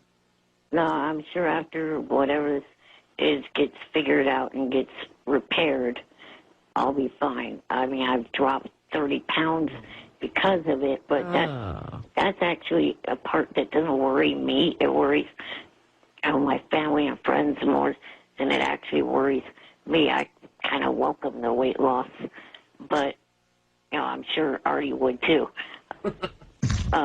Good one. But bye, Eric. We'll see you, buddy. That part doesn't. Thanks a lot. Worry me at all. Take care. The other stuff that's going all right, man. And that's it. We'll see you later. I am worried that Eric is 30 pounds is a lot of weight for Eric to lose. thought he weighed 30 pounds. Yeah. No, I weighed about 5 to 80. How much do you weigh? Now I'm down to 50. Whoa. You weighed what? 75 to 80. 75 to 80. And now you're down to 50 pounds. Mm-hmm. Jesus Jeez, Christ. I wonder what he looks like now. My foot weighs 50 pounds. What do you think mine weighs? Are your bones sticking out? Not really. No? No, he's a little guy. I don't know, man. It doesn't sound good. No, I know. Yeah. I mean, in all honesty, Eric, we hope you're all right, man. Yeah, I'm sure I am. This hernia problem or whatever it is going on in my digestive system's kind of attacked my appetite at times, and that's why I've dropped the weight. Has your rectum ever fallen out? Because we heard about that problem. Well, there was a guy who was like had the medical problems like Eric had. You know, that guy used to hang around with. Oh, I know who you're talking about. Was a Kid Rock? Doug Beatty. Doug Beatty. Oh, yeah. Oh, no, it was Doug Beatty who hung around with Sam Kinison. Sam Kinison. Right. He seemed to have whatever it is Eric's got. He seems to have the same thing. And remember, his rectum used to fall out. Right. But I don't know. And the kid with Kid Rock, I mean, the man with Joe. Kid Rock, Joe. Yeah. He was. I think he had something similar. Right. But your ass has never fallen out. No. So far, so good. So far, so good. All right, Eric. I feel bad that, you're having digestive problems. Yeah, we hope you're all right, Eric. Thank you. Drink green drink. Yeah. Would Well, green drink help? hurt. I had to drink some nasty crap yesterday for the CT scan. Yeah, I know. That stuff's off. Hey, by the way, Eric, you're a sports guy. How was Artie's performance with Joe Buck on HBO? Be honest. I did not see it. You didn't see it, all You right. haven't checked it out on, well, you can't check it out on YouTube anymore. Yeah, I know. They took it off YouTube. Yeah, I went to see it on YouTube and it was gone. Maybe one day Chris Russo will see it. Why bother with that? Yeah, I mean, she's already commented on it. Yeah, What are you doing? You know what? I know funny. You're not funny. Funny. Michael Irvin, wide receiver. What the hell is he doing? Funny. All right, Eric, thank you. I don't get what that guy means, though, because you have as much relevance now as you did when you were with regular radio. I mean, if you didn't, I wouldn't have gotten the meeting with Robert Mills that I got. That's right. That's right. Robert Mills, by the way, big producer. How's that Bachelorette. going? Has he heard from... No. I talked to him last Thursday. What'd he say? He said to me that he's going to check with some people at TLC to see if they would be interested in doing a reality show with me. 'Cause, they have Little People, Big World, and the Little Couple. So I guess he can't use you on ABC, but TLC might be a possibility. Right. All right. And you're open to that? Yeah, I would be open to that. I'd hold out for ABC, Eric. Eric, I speak fluent show business, and what that means is off. It does kind of. Yeah, I mean, you got to be careful. Call him again, because when he says he'll check with TLC... Should he call every day, like every hour? Probably call every single hour. Me again. Yeah, what did I say about the squeaky wheel? The squeaky wheel gets the show. Yeah, the squeaky midget gets the show. That's me in the Mills. Millsy. All right, Eric. Good luck, and I hope you feel better. Yeah. Thank you. Right, We do. All right, Eric the Midget. Eric the actor. Yeah, now, because he's feeling bad, Eric the actor. Eric the actor. Eric the actor.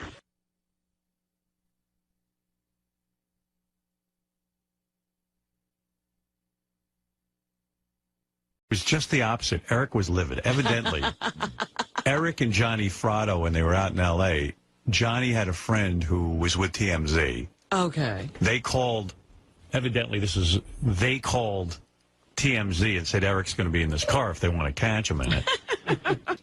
And then they ran the report, and Eric freaked out when he saw the report because they called him Eric the Midget. He didn't like that. So now here's a phone call Eric makes to Johnny, telling Johnny that he felt. This is why I love Eric. People say to me, why do you love Eric? Hold on. Yeah. I didn't say that Johnny's up. I said that his friend is up. Right. So what's great is Eric makes a call now for Johnny to clean up this mess. Oh, well, how's he supposed to clean it up? Eric's like the little godfather. It's great. This is why I love Eric. People say, why do you have Eric on the show? This call says it all. Here's Eric calling Johnny Fratto. Hey, Johnny, I found the video on YouTube of the TMZ segment that I was on. Your friend over there at TMZ fucked up. What the fuck was he thinking? Referring to me as Eric the Midget. Shouldn't he know that I don't like being called that? Why didn't you correct him? You were standing there along with, others. Why didn't you say, no, wrong name to call him? So, you need to call him up and say, hey, don't call him that. Call him Eric the actor. I would like an apology from him for that. That's the nickname to call me. I mean, that's the nickname that I was called by Robert Smith in the meeting I had with him. He didn't refer to me as Eric the Midget. He knew not to. He was smart enough not to call me that. I don't know why this turd did it. So, call him up, and I would like an apology from him. All right? Bye. So, Eric, like the Godfather, and by the way, TMZ has yet to apologize to Eric. Eric, like the Godfather. Was he talking about something on TV? I don't know, but all I know is Eric, like the Godfather, picks up the phone to Johnny. Johnny, you know what to do. I want you to extract an apology. Robert Mills from ABC knew not to call me Eric the Midget. Why do I get no respect then? Why? Why do I get this? Why, when I go out to Los Angeles and I am under your auspices, you allow this type of, shall I say, disrespect? What are you going to do about it? I want you to see this man, and I want you to explain to him. Give this job to Clemenza. What happens if there's no apology, Eric? I'll just have to wait till there is one. Oh, you'll just wait? Has Johnny gotten on this? Has he accepted your orders and gotten on it? I'm not sure. I haven't asked him yet. How long does he have? Not sure. And you're mad at Johnny in that voicemail. Because even you're saying, hey, Johnny, you were standing there. Why didn't you tell the guy right then and there? You say Eric the actor. Yeah, how could your guy stand there and let you be disrespected like that? So you are mad at Johnny. Not completely. But you're angry with him. If I had been standing there, I would have said, listen.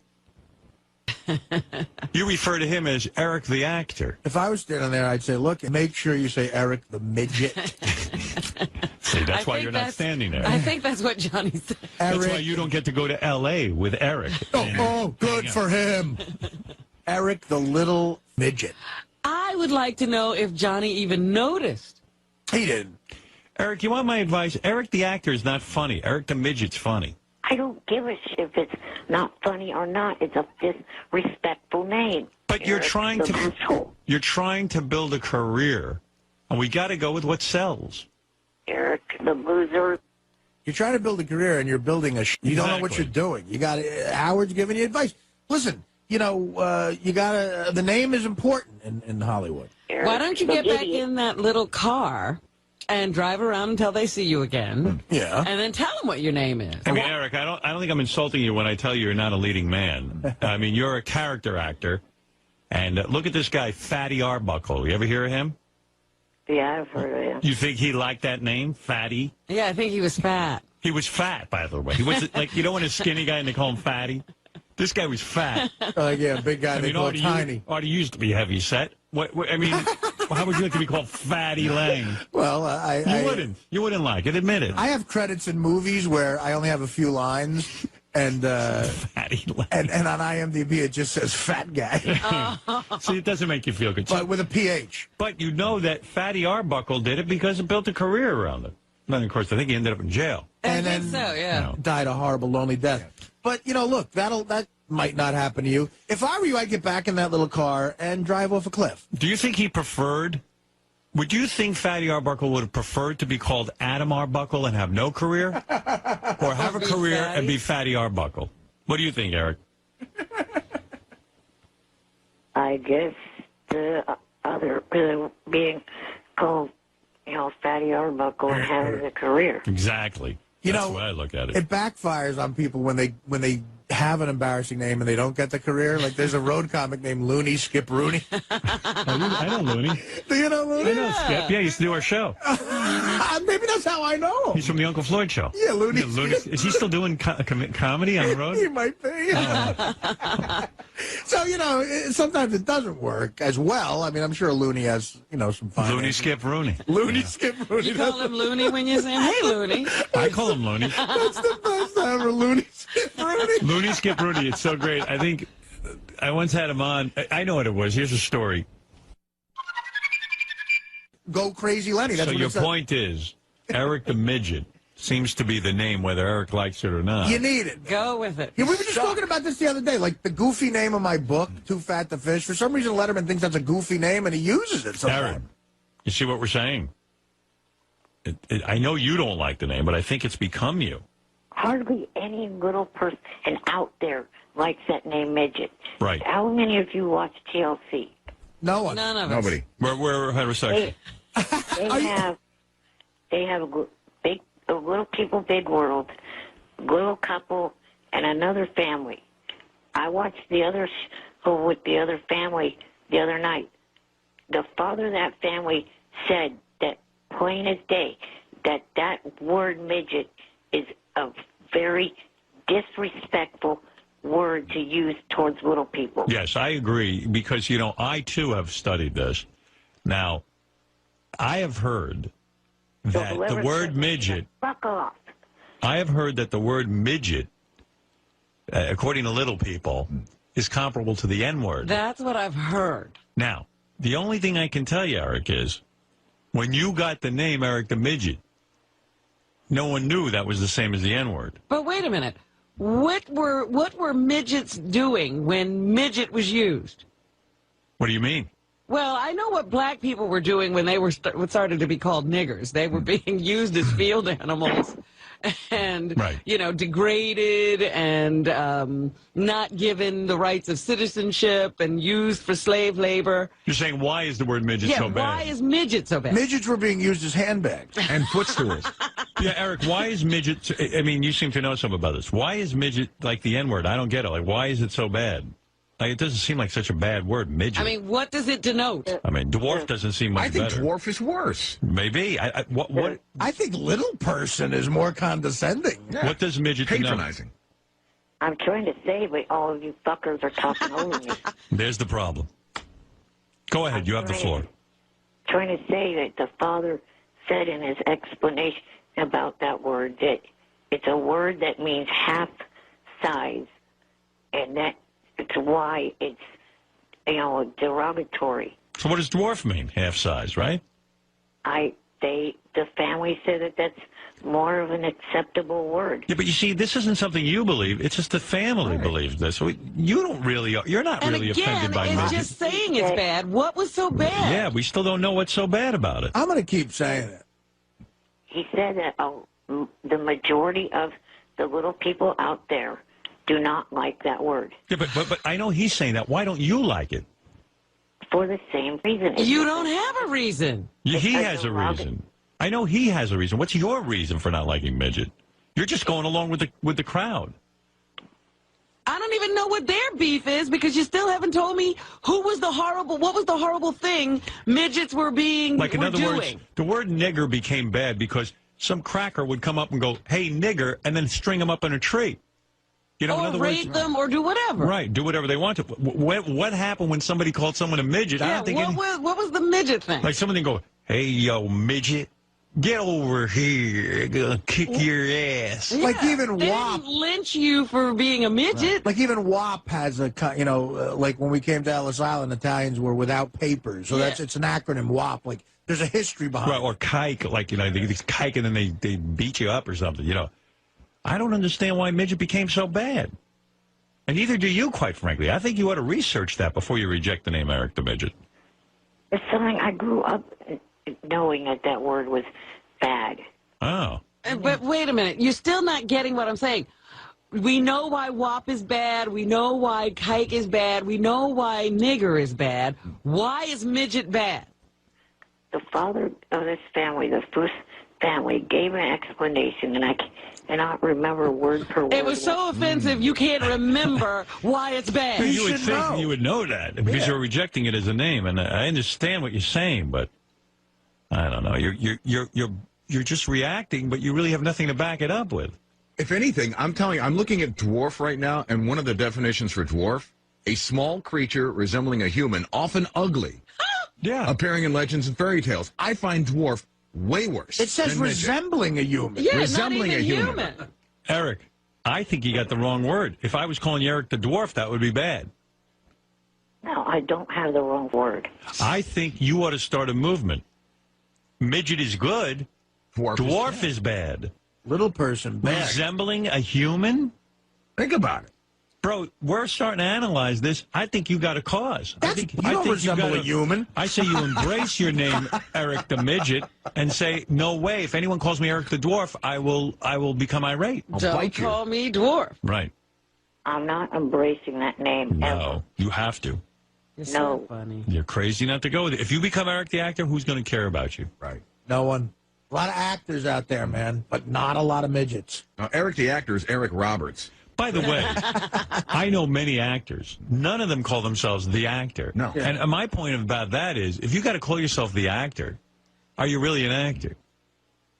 Like, it's not Meryl. Her name's Meryl Streep. It's not Meryl the actress. There's one guy. Right, there's one guy in L.A. He's famous. He's got a big car and he writes Dennis Woodruff actor on it, and he drives around trying to get parts and he never gets a part. Right. Because they think it's weird that he calls himself actor.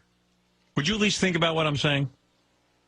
No. And go back and do some more research on midget, because your argument doesn't hold water about why it's bad, just because some guy on TLC said so. Yeah, little people, big world, who cares? Hey, you should pitch a show called Little People, Big Cocks. Well, Eric, I think at this point, everyone knows you as ETM. You know. It's almost... Evil troll mongoloid. What is that? I don't give a shit. That's what they know me by. It's not the right thing. All right, well... That is what's great about Eric Howard, because he's always got the opposite viewpoint of what you think he's going to have. And it doesn't matter what argument you give him. You can't shake him. This would be like if Curly from the Three Stooges grew his hair and insisted everybody call him Jerome. Well, he kind of did, and that's why it all ended. Did he really? Is that what happened? Curly was a very troubled man. One of the most brilliant comedians that's ever lived, and of course was never respected in his day. I told you, if Curly was alive today, Curly would be pulling in... He'd be Jim Carrey. He'd be huge. He'd be Jim Carrey? He'd be Jenny McCarthy, not Jim Carrey. Okay, so... He'd be at least Tom Green. Curly, believe it or not, the worst part of it for him was that he had to shave his head. Curly, out of all the brothers of the three Stooges, he was a ladies' man. He was an expert ballroom dancer. Dancer, right, I heard about that. Oh, he could have been on Dancing with the Stars. He would have blown away the competition. He was light on his feet. He was a tremendous physical comedian. And the fact that he had to sort of keep his weight up and shave his head for the character drove him insane. That's what I was going to ask you. Did he have to gain weight? Yes, because he was an incredible ladies' man. When I say ladies' man, this guy, he got more pussy than any guy you could name today. And I'm talking about bigger than Brad Pitt. Frank Sinatra. This guy went through Hollywood and women like you wouldn't even know. This guy got Magic Johnson pussy. Curly. Wow. And he became very bitter about the Three Stooges because it took away from his ladies' man image. It made him look like a buffoon. So he was conflicted about it. Which is what this show does with me, by the way. Right. Which is very much like Eric the Midget. I mean, here's a guy who's getting famous from his name, Eric the Midget. Yeah. And he's saying, I'm suffering. I'm fighting it. I'm fighting it. I'm fighting it. I'm fighting it. And Curly died young. Curly died an unhappy man. I don't want Eric to go out that way. There's a Three Stooges movie I watched once that the ending is dark. He's in the hospital dying, and Mo, according to this movie, Mo goes to him and gets him to sign something that, like, gives any money that he made off that he might make in the future to Mo. Oh, geez. From the residuals that never happened, I guess. That's business. Yeah, Mo was always thinking. In fact, Artie, I need you to sign something. And shave your head. And shave my head. I did that once on Coke, by the way. All right, Eric, I hear what you're saying. Let me know what happens if Johnny can get TMZ to apologize to you. I'd like to hear the final, the sort of the wrap-up to that, okay? Yeah, but Does Eric object to midget cars? Because I've heard that term. Yes, he does. He does? Yes. You don't like midget cars, right? No, not really. By the way, I have heard this whole thing that midget is the same thing as the N-word, and I went out and I tried a little experiment. I found a random little person, and I said, hey, midget. And then I found a random black guy, and I said, hey, nigger. And it turns out there's a huge difference. One will get you smacked in the shin, and the other one will get your ass kicked. All right, Eric, I got to go because I'm running late. It's an hour and 18 minutes into the show. I haven't taken a break. check out the idol. See you later, Eric. Let me hear this. Yeah. JFSC.tv. What? Check out the last idol show tonight on the JFSC.tv. All right, Eric, I got to run. Thank you. All right. Yeah, Idol show tonight. All right, Eric, yourself. Yeah, Eric, I like that message he left for Johnny. I've got to take a break. We're going to come right back. We got a big shoe for you today. Eric the Midget, you're on the air. Oh, I want to talk to Eric. All right. Hey, how are you? Hi, Eric. How are you? I have to tell you, Eric, you know, I was excited when you came into the studio, and I have to sort of side with you. I thought it sounded very sad when you were in the studio. These guys beating up on you so much. Beating up? We were treating him like a hero. You were? I know you brought in the girl and stuff, but yeah. But having him here in the studio made it a little more sad, like Artie yelling. A little more sad. It was like we all wanted to hang ourselves. Right? There he is. There he is on cam. Yeah. Yeah. Oh, hey, Eric. Jimmy Kimmel loves Eric, right? Yeah. A lot of people love him. A lot of people hate him. It's a mixed bag. Well, they're nice to his face, and then they talk about him behind his back. Are you guys making that doll for real? Eric looks like a caterpillar this morning. What kind of shirt is that? Like it doesn't. A regular white cotton T-shirt. Eric, you wrote me into your one of your sitcoms with the Charlie's Angels thing. What happened with that? Oh, yeah, that I got to work on that some more. Well, what is your question for John? Because I know he's got to leave. Well, are they actually completely done filming ER? Because, you know, He already said they're done. Well, we have like 6 or 8 more episodes. Oh, you do have more to shoot. We're shooting more, yeah. Oh, okay. It'll be done in March. Well, what are you hoping for, Eric? I definitely would like to appear on it if I could. Oh, my Couldn't God. he? But in all seriousness, I don't think that's out of the question. Don't you think he could play like an aborted fetus or something like something they find in a bedpan? Oh, see, it's not going to be good, Eric. Well, what do you mean not good? You would want to play an aborted fetus, and all of a sudden, like, don't kill me. It's like a real controversial episode.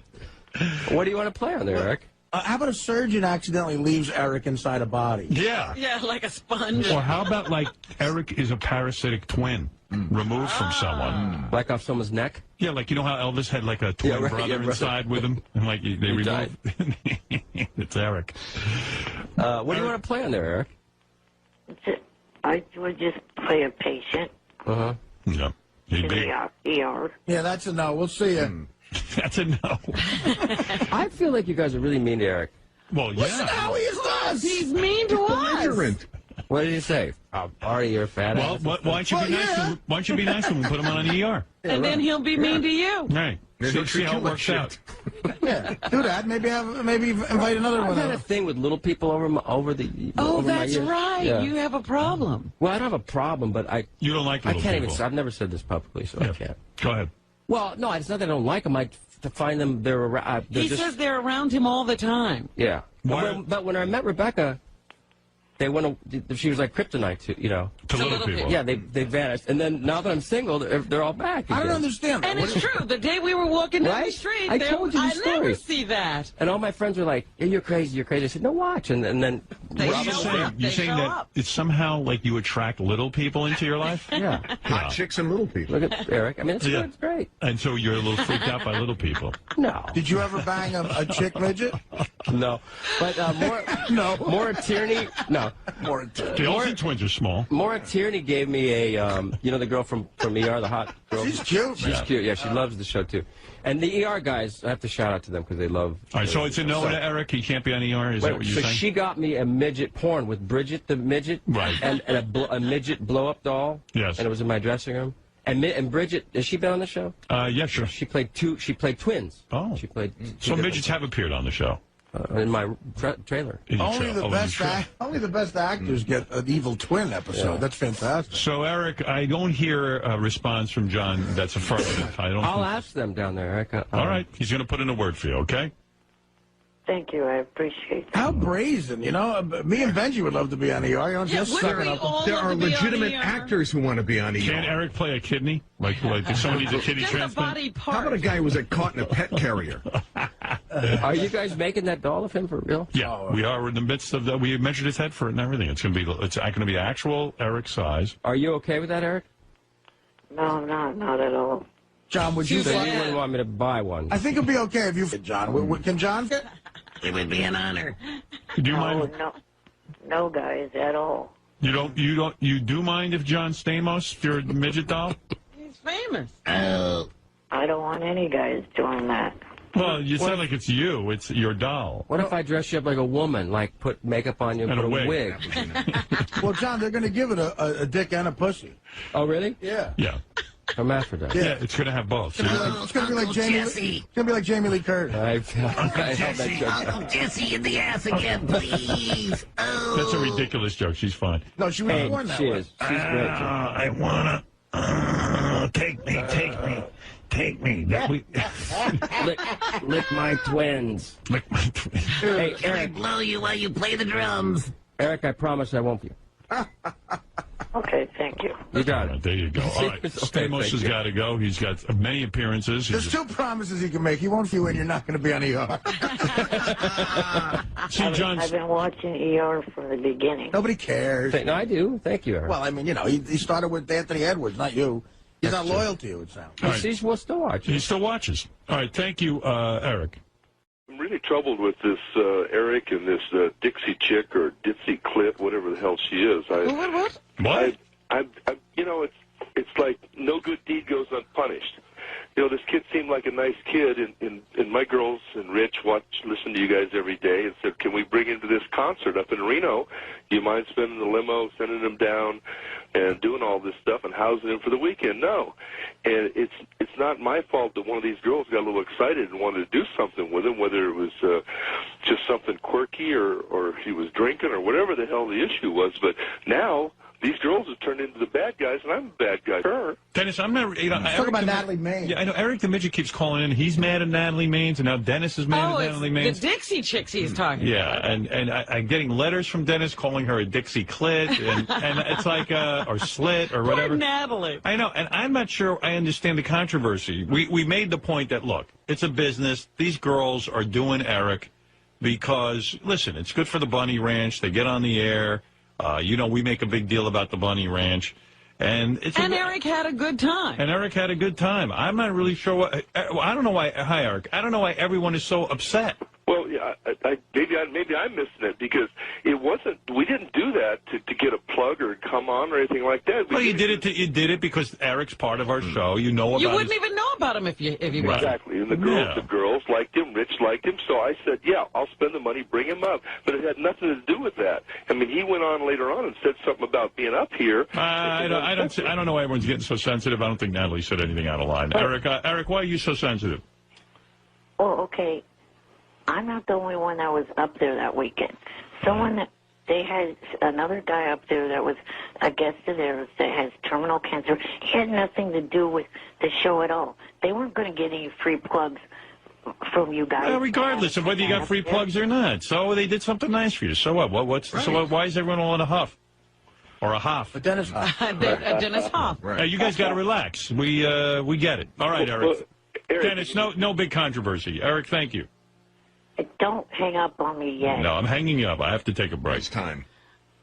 You guys are carrying Eric was saying that this had ruined his relationship with you somehow. I don't even understand that. The girls' feelings are hurt because they didn't do this for money. This girl didn't even want to be on the show. She didn't want any media, and her feelings are hurt. So now her and Eric got this thing going because she's like, look I was just trying to be a real person to you. You were dealt a bad deck of cards. I'm being a nice girl. We're having fun, and now I'm made to look like I'm some kind of a fraud. Like the only reason I like you is the reason. Listen. God, come on. Now, who knew that whores were this sensitive? Yeah, I mean, come on. This all sounds a little bit. This sounds like you guys are getting a little bit out of line. Well, maybe Eric's got. Dennis, how often does Eric the Midget? I don't know. Hey, Dennis, how often does Eric the Midget call you looking for pussy? You know what? I hadn't talked to him at all until yesterday. Right. All right. So he hasn't been calling the Bunny Ranch. But it was no. It hasn't called me at all. I hadn't talked to him until yesterday, and it was about this thing because this Haley is upset with. Listen, Dennis. People might assume a hooker is having some money. Right. Well, but she didn't get paid by me. She didn't get paid by him. Well, all right. In this case, not. But there's also a reason why. It was fun, and it's like she feels like, look at, I had some fun. I did the right thing, and now I'm being made fun of by this Dixie chick. Come on. You're making a lot out of nothing. All right, Eric, Dennis, it's okay. All right. Go on with your day. Don't worry about it. Everything's fine. Yeah, I don't think your reputation is ruined. That doesn't sound like a very, very, really horrible thing. I mean, prove us all wrong to Eric all the time. Or somebody that's not on the air. And Eric, listen, as long as they won't do it, you might have to go yourself, as I've said plenty of times. If that girl's so in love with Eric the Midget, let her Eric every single day. And not mention it. Right. That's what a girlfriend does. Oh, a great girlfriend. Seriously. Yeah, I don't know how you cut Eric off because somebody said something about you. So let's say Natalie Maines is the worst person in the world. Why would you cut Eric off from sex? Why would you be angry at the guy that you were trying to be nice to? Something tells me she just doesn't want to have sex with Eric anymore. And this is a great excuse. She goes, gee, Natalie Maines thinks I feel because I don't care about you, therefore I'm not giving you anymore. That doesn't make any sense. I'm not going to entertain this because it doesn't make any sense. Right. It's a silly story. If that girl at the Bunny Ranch is so into Eric, she should really invite Eric up there and have sex every single day. What she did was a nice thing, but she wasn't planning to screw Eric for the rest of his life. Right. All right, let's take a break, Robin. You're getting too upset. That's not fair. Oh, stop it, Eric. It is fair. It's a radio show. You gave a half hour during Sandra Bernhardt's interview yesterday for a Natalie Love Fest, but you couldn't give Dennis and I 5 minutes to back No, it wasn't interesting. It's a silly argument. I told you, those girls, the if that woman girl... is saying dumbass shit I said, Dennis if the girl... And Dennis is girls. If the girl loved you so much... The woman needs to fuck off. Eric, if that girl, the prostitute, loves you so much, then why is she stopping with you? Because her feelings are hurt. But you didn't hurt her feelings. Using me. No one is using me at that ranch. Eric, you want me to... You want to talk rationally? Let's talk about what you're saying. You went to the Bunny Ranch and you banged a whore, right? Yes. Okay. After she banged you, Natalie Maines gets on the air and says, wow, I feel like these girls are using Eric. Was she there? No. All right, but she does not have a right to have that opinion. All right, so this she whore, was not there. The prostitute is saying, hey, guess what? Natalie Maines thinks I'm using you, therefore I'm never having sex with you again. Who's she punishing, Natalie Maines or you? If she said, I'm not a Natalie Maines fan anymore, I'm not going to buy any more Dixie Chicks albums. You can understand that. So think about the logic of your prostitute. She's just trying to get out of having you. If she's really into you... No, she's not. Yeah, why isn't she having to do that? To punish you for what Natalie said? Dude, this thing is illogical. You're not making sense. I know. Why are you protecting this bitch? I'm not protecting anyone. I'm telling you. Natalie Maines thinks you're being used, therefore the girl's not going to give you... I'm not being used by anyone there. All right. That's fine, Eric, but they're not you anymore either. I'm not being used by anyone. If I was, I'd be the first person to admit it. Eric, you're upset you're not getting pussy for free. You're upset. I get it. But you can't blame Natalie for that. She is hurting the feelings of my friends. Of your by prostitute. her dumbass comments. Look, Eric, if I get upset with Artie for something he says... Robin doesn't withhold from me when she gets upset with Artie. I don't take it out on Howard. She still blows me and does everything that I like. Right. Right, Robin? Right. Right. That's what you were trying to say, Robin? I'll be sure to tell Beth that. Go ahead. You tell her. Hey, Eric, do you know what that girl is probably doing right now? I can't even think of how grotesque she's getting with a guy who came up with an extra... You know, when I want your opinion is when your picture starts out selling my original picture on my site, then I'll listen to your opinion. Hey, Eric, by the way, I really want to make a point of this. Please don't tell Beth that Robin and I have privately. Yeah, we disclosed that to you because we were trying to explain to you what's going on. Yeah. Please don't tell her. Eric, honestly, you're really demented. No, I'm not. I feel for you. I know what it's like to get pussy and then get cut off. I hear what you're saying. Yeah, you're desperate. But to blame Natalie Maines is bizarre. Okay. Think of the I'll go through the logic one more time, and then I got to get the Beetlejuice. Her saying what she said is like someone telling a kid there's no Santa Claus. It makes the ranch and the girls look bad. So what? Why would she stop having sex with you then?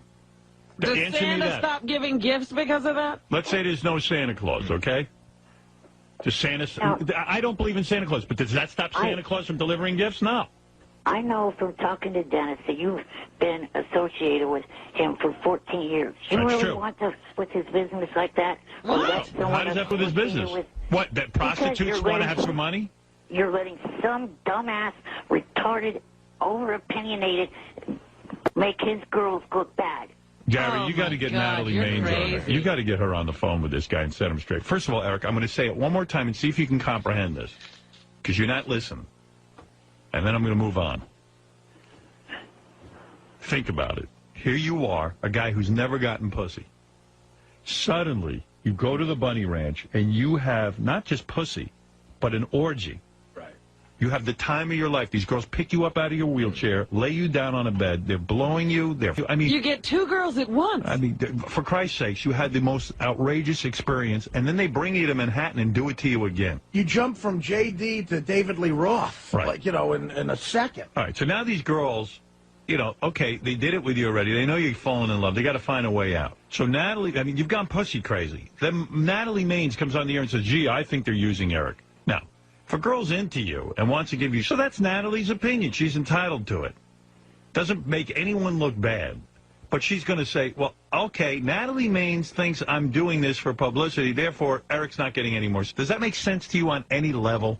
No. Okay. If she's into you, she'll give you... If she's not making them look bad, why did what I just read to you come straight from a text message from Dennis? Because Dennis loves this stuff. Dennis is trying to protect the girls, too. He doesn't want to tell you they don't want to be with you anymore. He's a Svengali, Dennis. He's a master manipulator. I mean, Dennis is looking for publicity.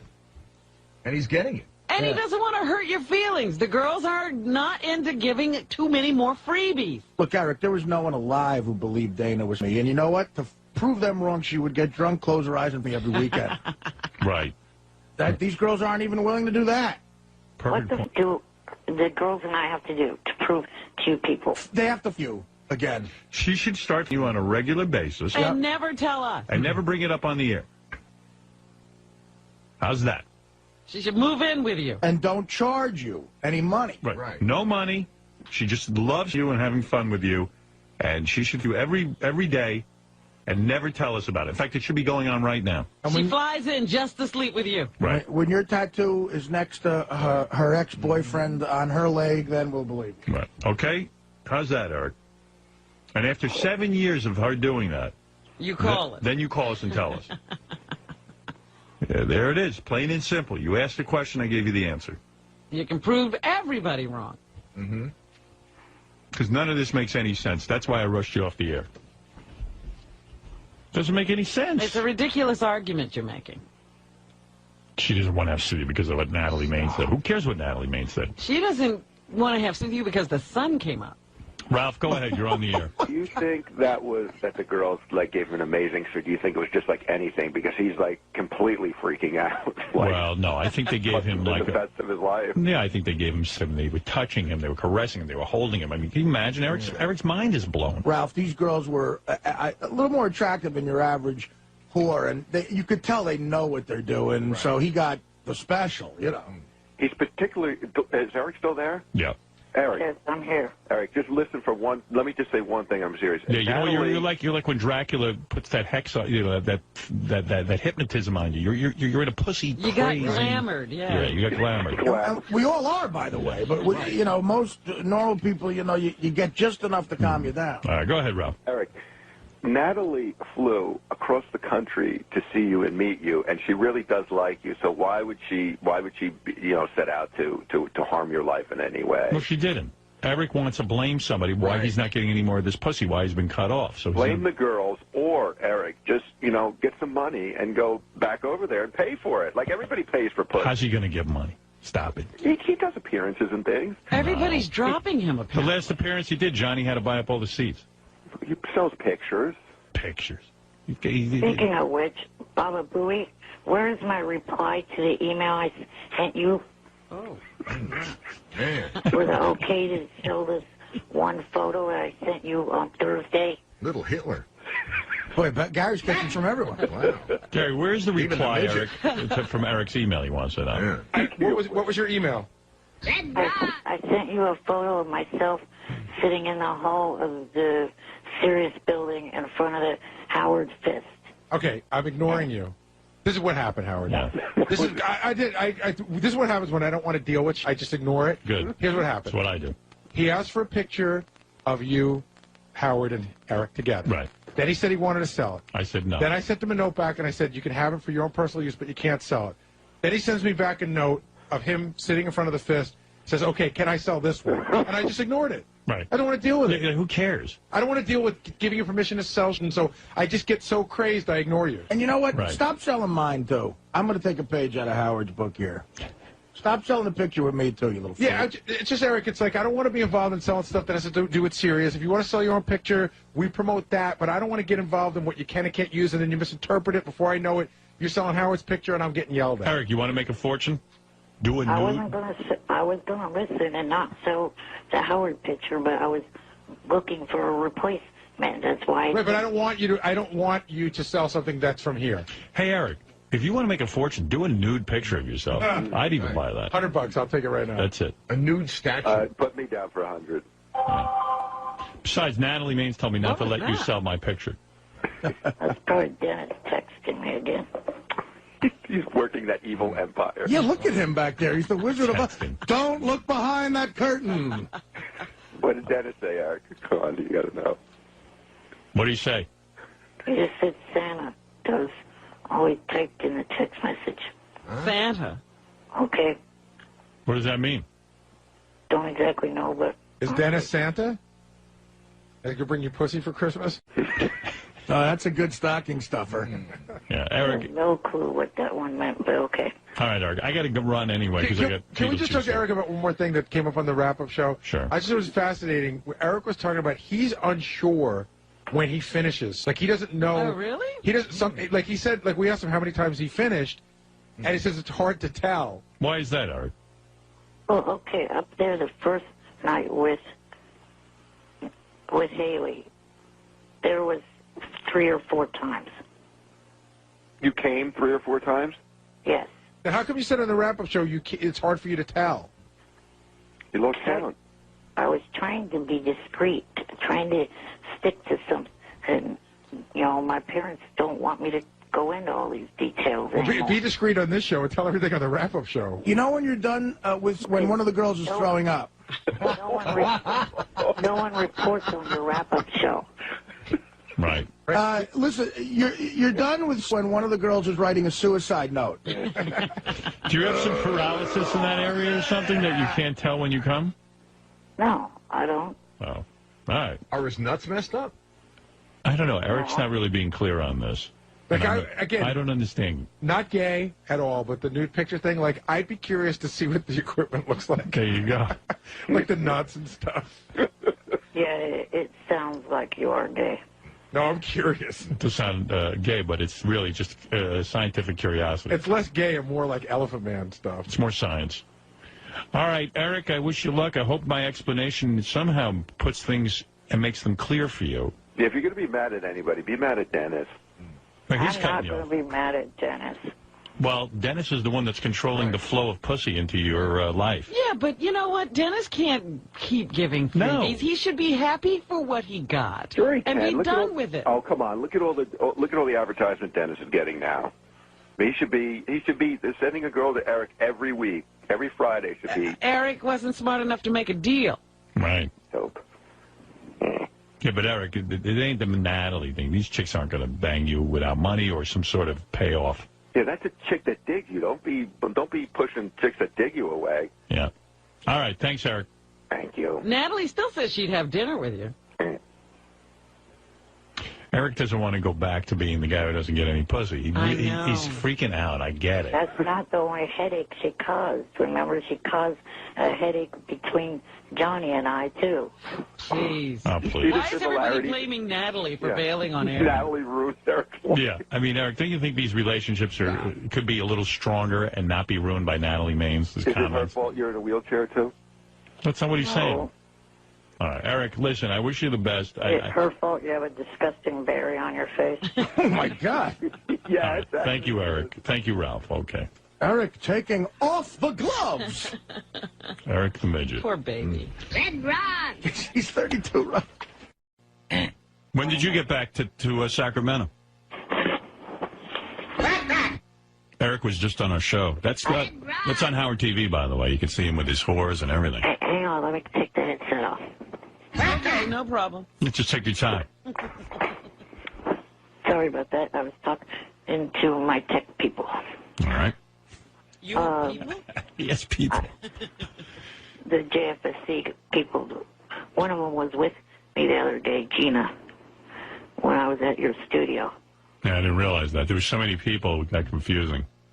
Yeah. Well, what happened when you went back to the hotel? Did those girls do you again, or was it over pretty much? No, it wasn't over. It just, all of us from the time change and everything and having to wake up early that morning, none of us had any energy to do much of anything that night. So they didn't bang you again? No, but, there were no more appearances. Right. Just, the time change and everything, jet lag. Jet lag. Let me tell you something. If you look like Richard Gere, there'd be no jet lag.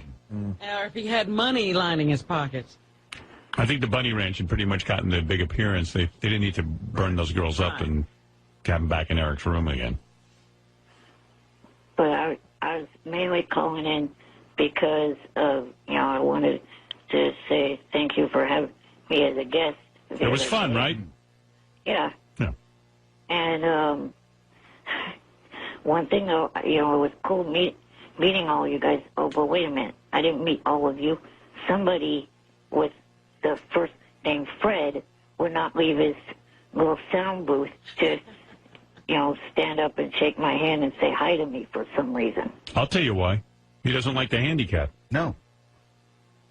Oh, that settles that. Yeah, I knew it. Well, he doesn't think you're handy-capable. He has fear of handicap people. Handicapophobia. What, were you afraid when I grab your hand to shake it, I'd try to break your fingers? No, I was afraid that I would catch what you have. No, why didn't you say hello to Eric, honestly? Because that's when I'm running commercials and running... I actually have a job, Eric. I know you don't think I do, but I'm running commercials, I'm running bumpers, I'm getting things set up so when Howard is ready to come back on in a minute, he has a live commeral to read. You mean there are other things. There are actually things that I do. You had no time to even just say, "Hey, Eric." Exactly. All right. Well, I don't even know when they pulled him out. He's so small. You're angry, Fred. The guy just is disappointed he didn't get to meet you. Well, I'm sorry I didn't meet you, Eric. Although after this exchange, I'm not so sure that I would have liked it anyway. All right. Well, I would have been nice to you, like I was nice to everyone else that came up. No, there. I'm the only one you threatened to break my body parts. All right. All right, you too. All right, Eric. Well, it was nice meeting you, and I know Eric is on Howard TV. His whole appearance here, Diana DeGarmo, Kurt Angle, Natalie Maines was in the studio with Eric. And Eric, if it makes you feel any better, I didn't meet Fred till my third year here. But I liked that. Thank you, Eric. Eric would have been nice enough to be nice to you, Fred. It's weird with Eric. With Eric in person, it's kind of weird because you're sitting there interviewing him, and then, sometimes he just doesn't even answer, or...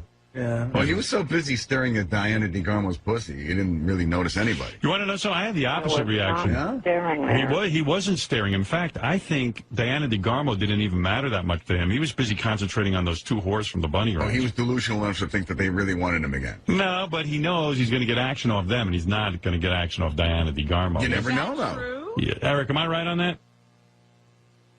I don't know, and also I was trying to, because I didn't know how Diana and her mom would react to me being friends with, people at the Bunny Ranch. So I was kind kind of trying to keep myself and the mutual friend that I have with her and her mom was trying to keep that from him, and then you spring her on me in the studio. I'm like, what the hell? I'm like, well, there goes that secret out the door. Oh, I see. I ruined. That's funny. See, again, I blew it for him. See, it's everybody else's fault. Yeah, but that friendship always existed in your head, and it can still exist there. It's not a real thing, obviously. She doesn't.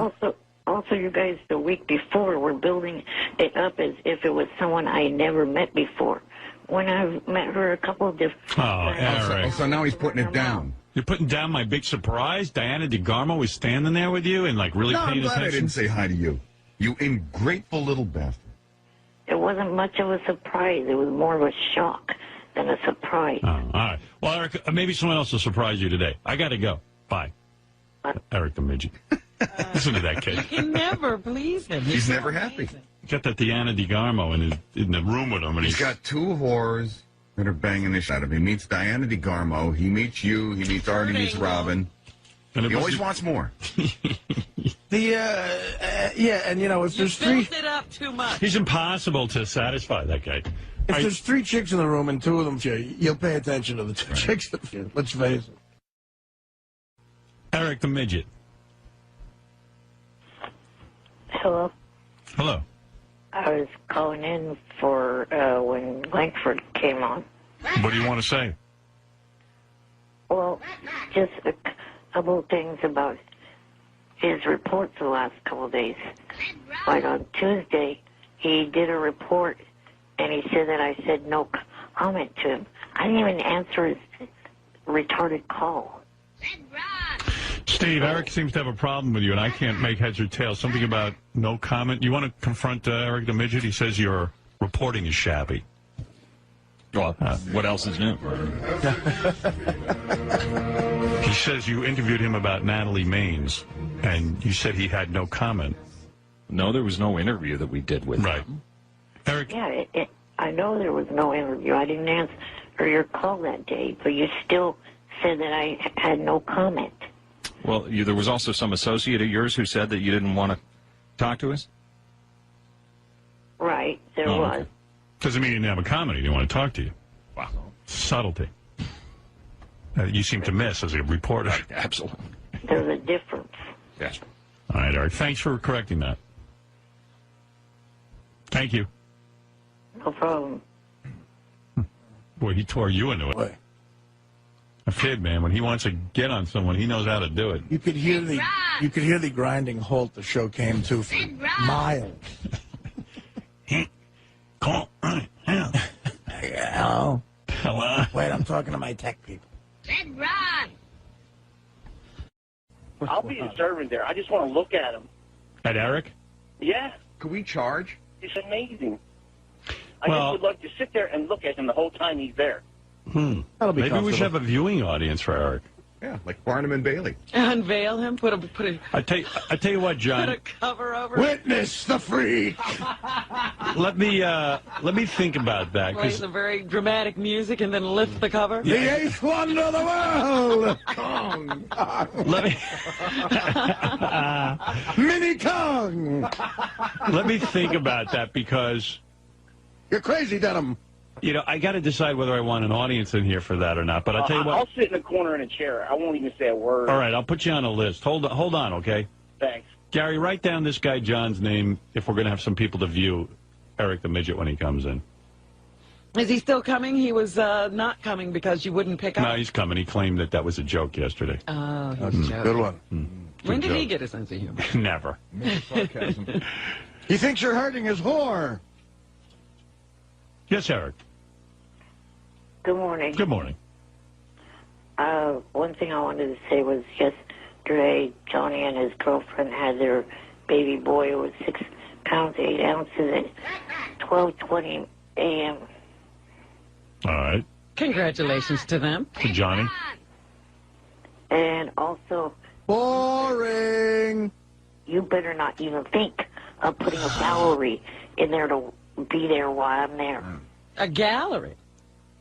A gallery of people to watch. To view you. that. I'm not dealing with that shit. You know what we could do? Yeah. Don't we still have that access to that window by the front lobby? Yeah. We could just open the curtain a little bit. So people could view him. And sit him in a little chair. They can't... Because we have a glass booth. That way they don't have to see the rest of the show. They just see him. What's I'm the not difference? a fucking freak show, you idiot. We'll put him in a little... put him in a little, you know, like, throne. You're a freak and you're on a show. Technically, it's... In other words, you feel by people coming in to meet you that you're a freak?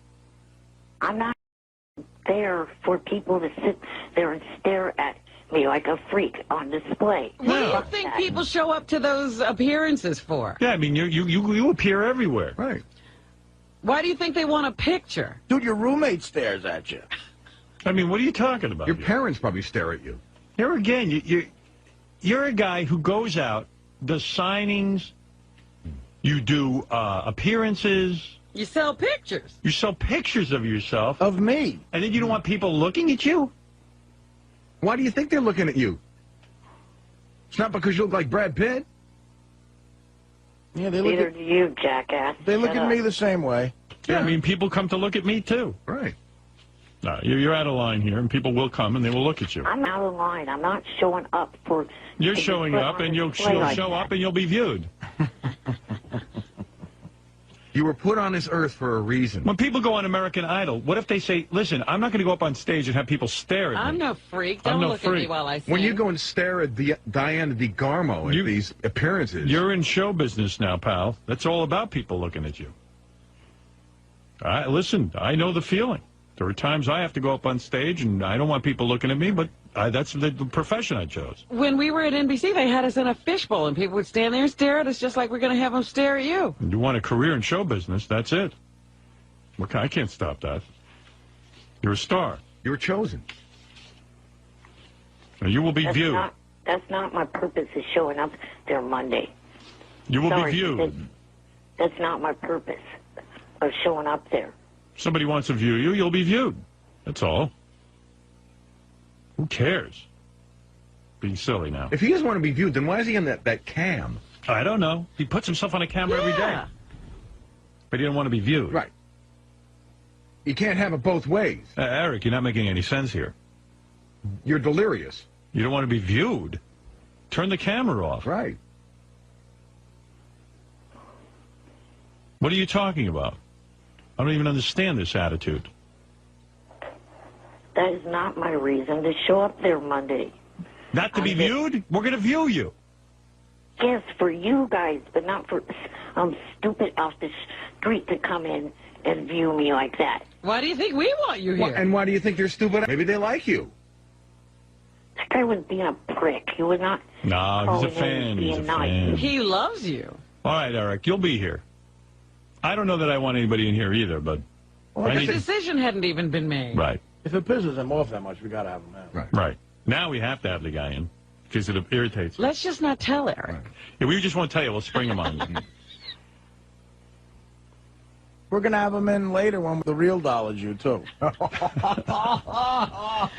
have the real doll, the Eric real doll here the same day? Can we just have a head made? Just everything to drive him nuts. Yeah. Real doll, people viewing. With just the head, we could face it. Right.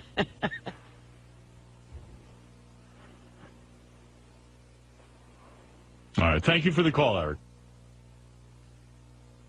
All right. Whatever. All right. Goodbye. Later, bozo. Look at this. Eric the Midget won't come to New York City if you don't pick up his call. Good. I won't pick up his call. Oh, my goodness. Always with the threats. He's a little terrorist. I'm not picking up his call just for that. Who does he think he is, Tom Cruise? Yeah. William Ayers. Wack Pack. Won't come to New York City if you don't pick up his call. And how will that hurt us? No, who gives a shit? Off? I thought it'd be fun for him. I would have picked up, but I don't want to be threatened. Right. You threaten me, and I get my back up. What is he so busy with today that he needs to be taken care of first thing? Well, see, now you're getting sucked into the Eric vortex. Like, I need to speak to Yeah, Eric. what is going on Yeah, over there? no. Eric, I'm not picking up on you if you're listening because you don't threaten me. You know, you don't want to come, don't come. Then you'll never see your little girlfriend again. Wack Pack. This little whore from... Oh, that's right. The girls were coming, right? Yeah, the Bunny Ranch chicks are coming. Red And I might have even had a surprise for him when he came in. Rod. But now I'm not doing it. Red Rod. None Don't of it come will in. happen. Don't come in. You're not welcome. It's Howard 100 News follow-up. Howard 100 News follow-up. I was trying to tell them that Johnny and his girlfriend had their baby last night at 12:20 a.m. Mazel tov, Johnny. That's Johnny's right-hand man, Eric the Midget. And Eric put a scare into a lot of people. Eric was waiting patiently to talk to Howard. But in the section where it says comments for what the caller wants to talk about, it was written that Eric said, if you do not pick up on me, I am not coming on the show in November. Howard said him and hung up. What was so important that Eric was willing to blow off the show for it? Well, he needed to announce that Johnny and his girlfriend just had a baby boy. Are you going to be like the godfather of the kid or something? I don't know. Johnny hasn't said anything about that yet. Why did you threaten Howard, Eric, by saying you're not going to come on the show if he doesn't take your call? That was kind of a joke. Oh, okay. So you're still going to come to New York, yeah? Yeah. Oh, okay, because we got worried. That was a joke. Are you excited about this visit? Yeah. You sound a little nervous there. Well, you know, first visit in to see the show and studio and everything. Could anything happen while you're here to get you to leave the show in disgust and anger? Well, I guess as long as Sal and Rich heard, if they come up to me, they like come up to me fully clothed. Yeah. I would agree with that, and I would make that same stipulation if I were you. Right. For Howard 100 News, should we sing Shalom for now? Here in Sacramento. This is for Halloween. Good morning. Good morning. Hey, what's that? Red Rock. Oh, shut up, fat fuck. That's a term of affection. All right, Eric, quickly, go ahead. I can't wait for you to come in here. Trying to get through some phone calls. Well, the main reason I called is because of the fact that, you know, that guy that got me involved with the strippers and hustler ball and the exotic erotic ball, I quit on doing it with him. All right. What do we care about that, All right, Eric? Thank you. Bye, you know what? Eric. I actually saw a clip this morning that somebody forwarded me. I guess Eric was at one of these exotic erotic balls. Right. You know, somebody hired him to go. Some dude is there who makes paintings with his penis. Oh, boy. He stands there naked, and he paints Eric the Midget on a big canvas. That's one of the reasons why I quit on it. Really? I thought the guy was talented. Do they look like the people he's painting? painting? Without asking me if they could do it. They don't have to ask you. Plus, they did a couple other things. The Chris Butner that knows some of your staff members, that idiot told me to shut up on the phone once. I'm not working for a jackass like that. Your staff thinks he's great. I don't know who you're talking about, but anyway, here is the picture. Where's the painting? I actually had Jason printed out, but I don't see it here. I got so many papers. I was going to say, you get all this stuff printed out, and then you can't find it. Let's see, Eric the Midget. Oh, here it is. This is where you can see it on the web. It's It's one of these WWs that goes on for a month.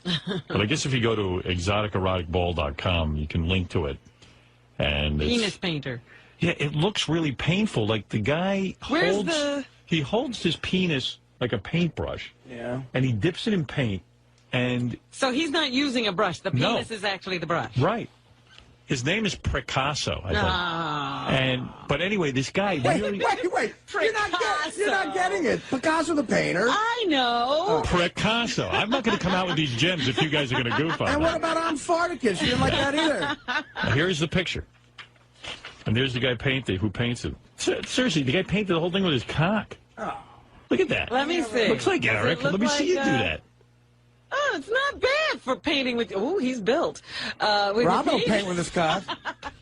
Yeah, the guy actually takes it as a paintbrush, and it looks painful as hell because I can imagine it gets dipping irritated. in the paint. Yeah. You want another guy, Robin? Look at you. What, the Picasso guy? Picasso?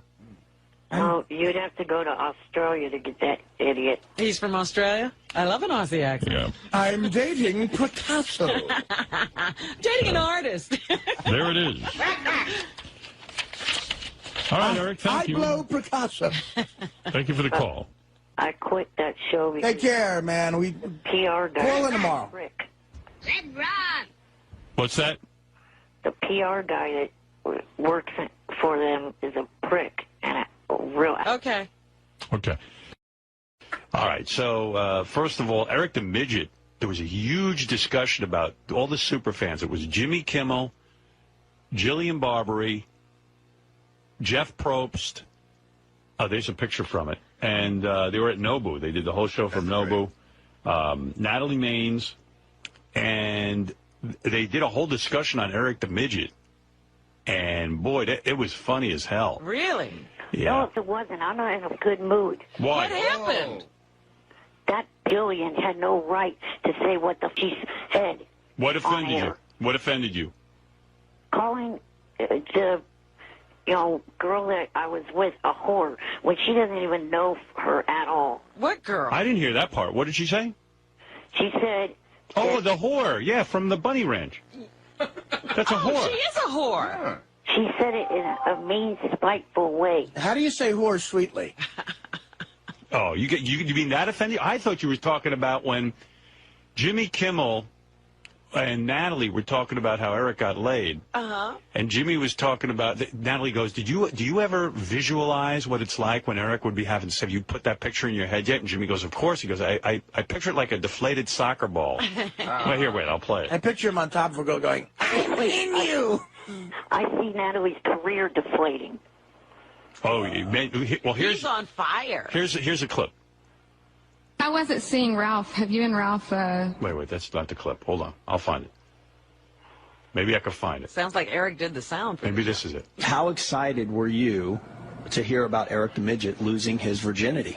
Oh, it was almost as if I'd lost my virginity over again. I was so Jimmy excited Kimmel. for him. I'm not positive that I believe it completely, but because Eric does have a tendency to make things up, but he was at a whorehouse, so it's not out of the realm of possibility. And he certainly had a lot of details. I would love to. Oh boy, that's the shape I would like. Totally. Have you? I've visualized it in my head. Have you? Oh, of course. And that's so wrong. It's like, I would think it's like a damaged volleyball or something, Where I was going to say it's kind of like those beach balls that they bounce around at a concert or a festival. Like, don't you just see them sort of passing them around and just real... And the nozzle comes out, and then suddenly... And I was wondering also, do you guys know what's going on with the Eric the Midget real doll? They say you're like a beach ball you pass around at the beach. I thought you got pissed at that. That was another comment that pissed me off, too. Yeah. All right.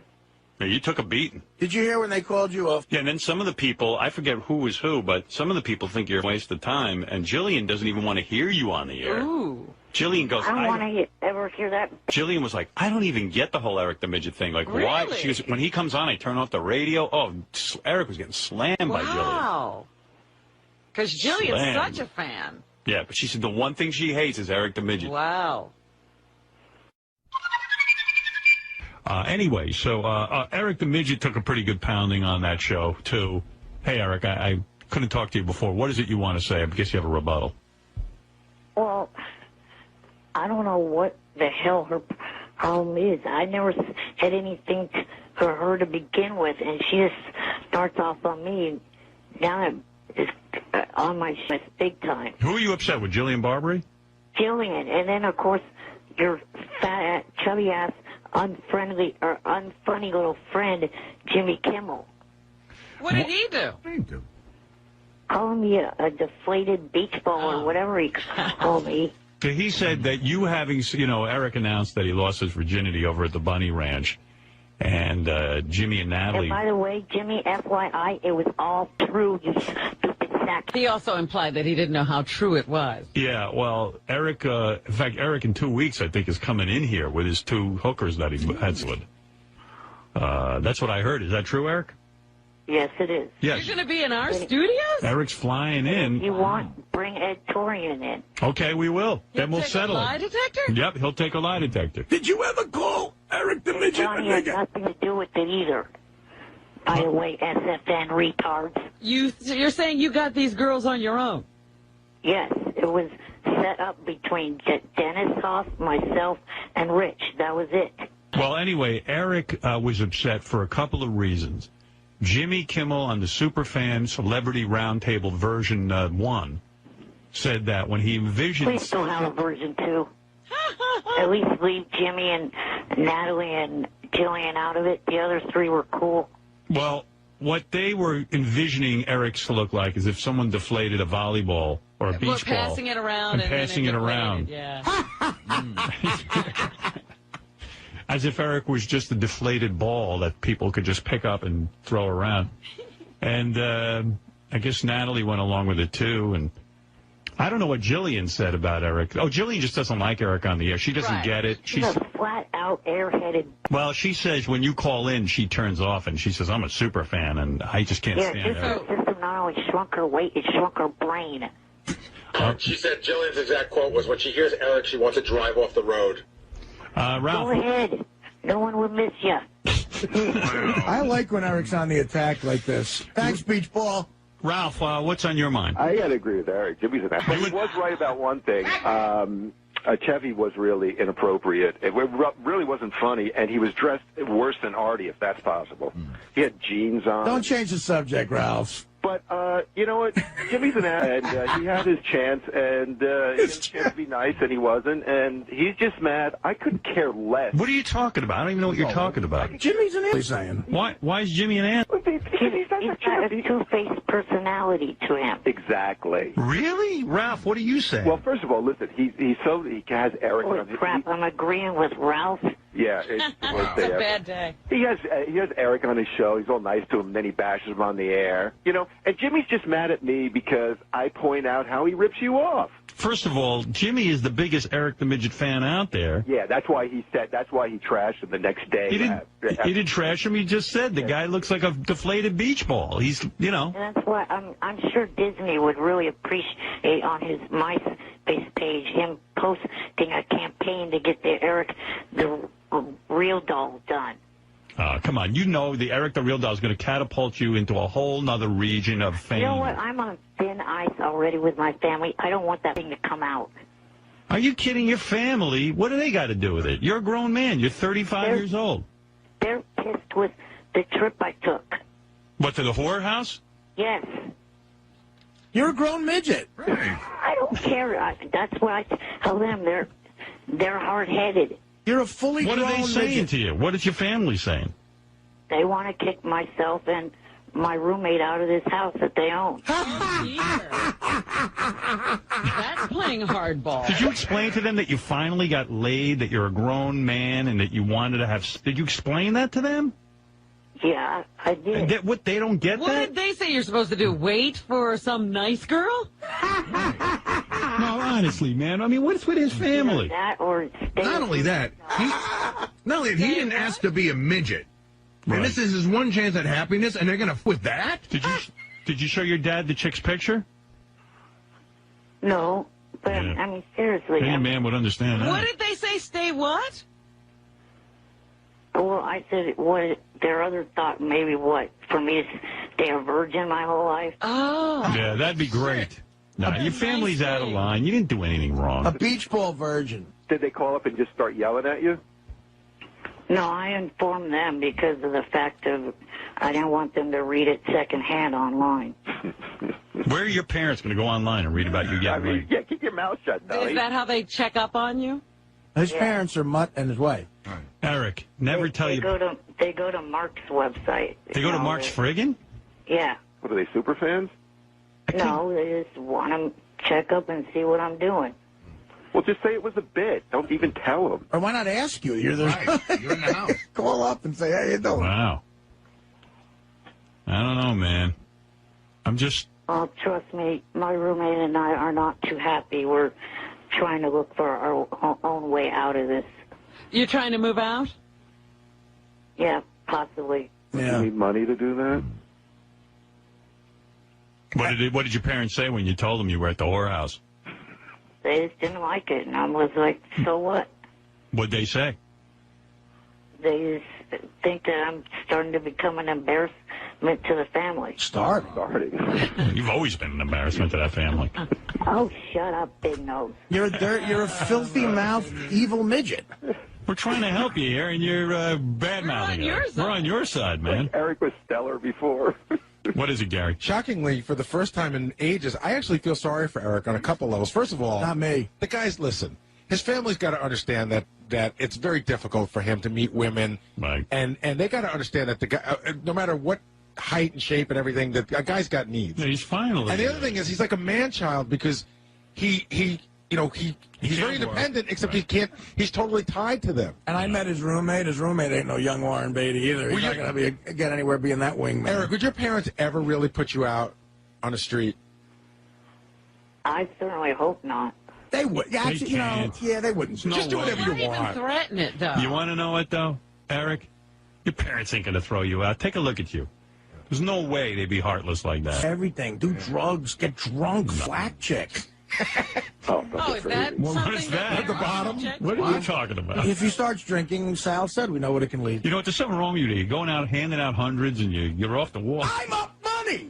Hey, speaking of that, Artie, could you hand Jason my 300 so I can get that from him this week? Yeah, sorry. Jimmy Kimmel told me not to. You know, Eric, if your parents kick you out, you could live in Sam Simon's doghouse. Let me tell you, that's really nice. You can live in that retreat up there, Valley. Right. Hey, Eric, well, I hope that works out, man, but I'll tell you what. You know, I don't think anybody's throwing you out. Although you'd make a mint as a panhandler. Now, you could always but you know money. what? Eric wanted to go back to the ranch. He had an open invitation. So now what does he do? It doesn't matter what they say. I am going back. You are. Of course he is. He got a scent of it. Midget. He got a whiff of When are you pussy. going back? Well, I've been invited back for Dennis's birthday. When is that? I think it's the weekend of the 8th. Mom! November 8th? Yeah, they're not completely sure because certain people, it kind of hinges on who can show up and who can't. I bet the girls can't wait to see you again. Can you send a camera, Howard? Yeah, we got to get it. A lot of them definitely enjoyed having me up there. I bet. Oh, God, they must love crack. Don't get nutty, Eric. I mean, really. Have you told your parents you're going back? No. Oh, you gonna? Not yet. Mark Spriggins going to tell them today. Oh, yeah. Are you going to tell them? Yeah. Uh-oh. That's going to be a comfortable conversation. Hey, Howard, I always forget. Eric, how old are you again? 31. 33. Oh, 31. It's going to suck when you're on cam with a dumpster in the background. Robin. I said 33. Okay. Oh, I thought I heard you say 31. I thought you were 35. I thought it was 31. Who gives a shit? He's not 3 years old. It's fascinating. Eric, I'm sorry, but I do have to make the Eric Real doll. They even voted on Superfan Roundtable. Everybody wanted the Eric Real doll? We're going to fish out of it. Right. Oh, it's going to be great. Yeah, you're going to be getting a lot of stuff. I can't wait. Yeah, but it's only a doll. Don't get all uptight. It's actually only half a doll. Yeah, it's only a doll that looks like you that we're going to fake. Hey, what if I get that guy from Mark's Friggin to say that Eric's going to the library? Instead of saying, like in code, instead of saying to a whorehouse, say he's going to the library today. Eric really likes the library a lot. He's going to be visiting often. You want me to make a plea for that, Eric? Sure, that will work. Okay. Hey, Mark from Mark's Friggin, cut a guy a break. He's getting a lot from his family. If you could just write library, we'll all know it's whorehouse. Right. Who knew that the family was checking out Mark's Friggin to figure out what Eric is up to? Yeah, say he's going to the library to whore. And I want even those animals on SFN who hate my guts, I wanted to say, give Eric a break and just write library. But they're not going to listen to you now. Who's going to believe that he went to the library? Exactly, You his think family. his parents aren't going to know the code? No, they don't know anything. Tell him he went to an A's game. Oh, wait, it's October. The A's And don't for play in every- October. No, but for the whores, you go like, Yeah, the Yankees aren't playing either. 26 rings. Fat ass. Eric, 9 rings, so we're right behind you. Yeah, right.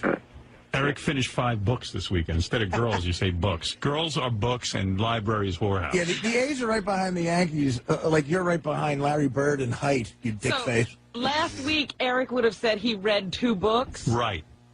Right. And they charged him.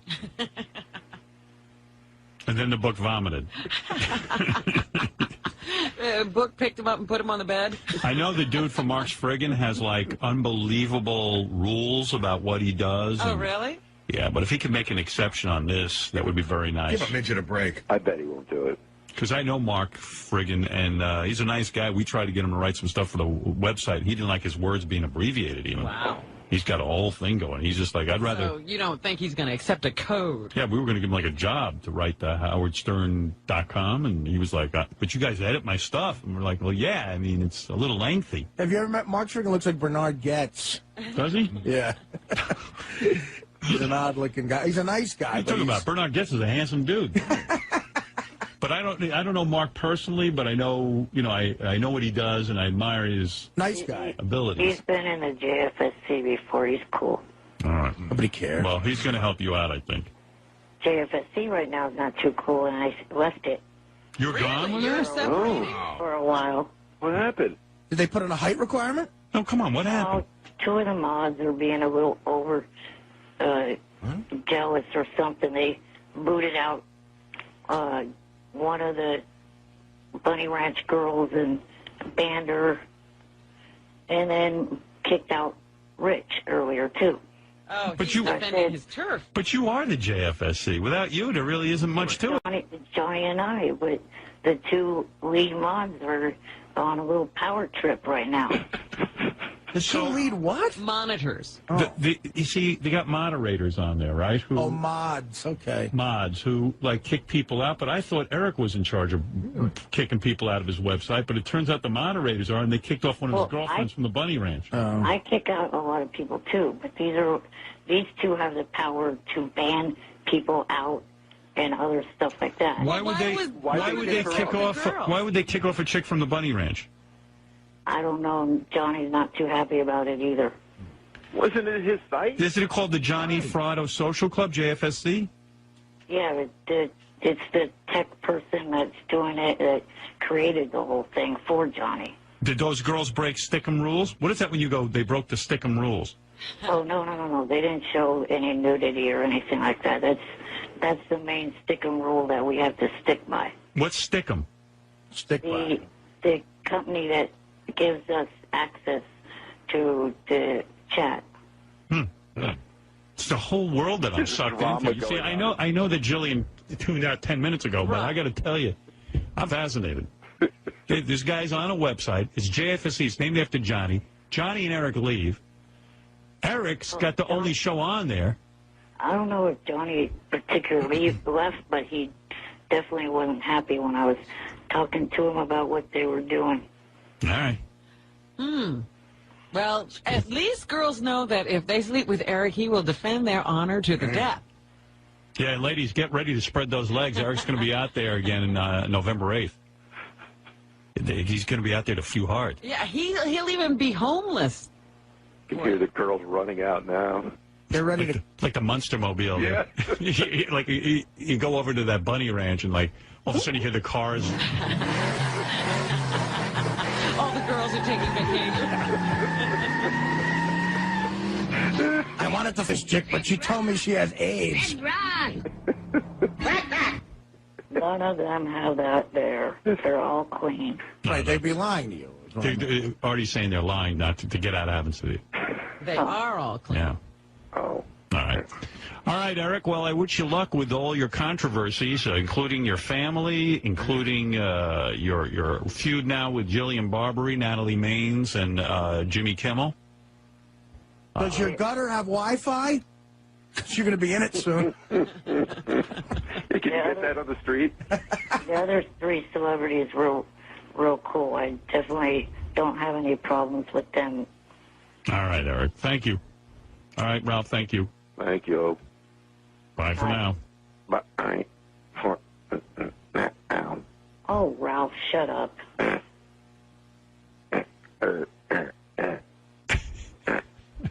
Shut up. Just say bye for now, Eric. Bye for now. All right. Thank you. That sucked. You can't even do your tagline, right? You do it. Bye for now. Have I talked like that once in this call? No. No, Eric, Okay. I have to defend you there. Thank you. Wow. lot of controversy. Yeah. We know a lot of dickheads. How to bring you that. All right. Oh. Hey, Eric, I dropped your call because you didn't say anything.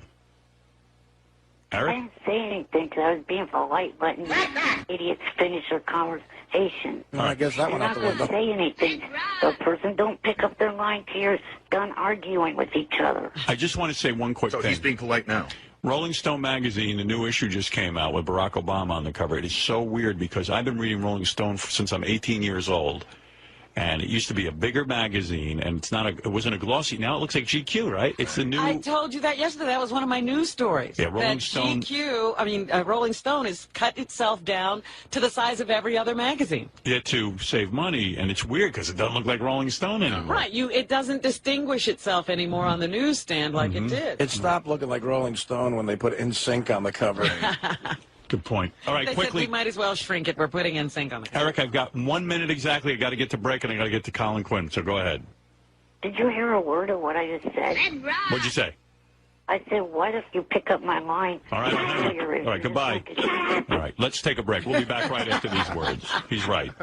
Go ahead. You know, you give Eric life. Eric the Midget. Yeah. Yeah, I know. You give him life. You're such a good person. I am. You know, Eric, Blue is right. I give you life. Do you understand that expression, what she's saying? I give you life?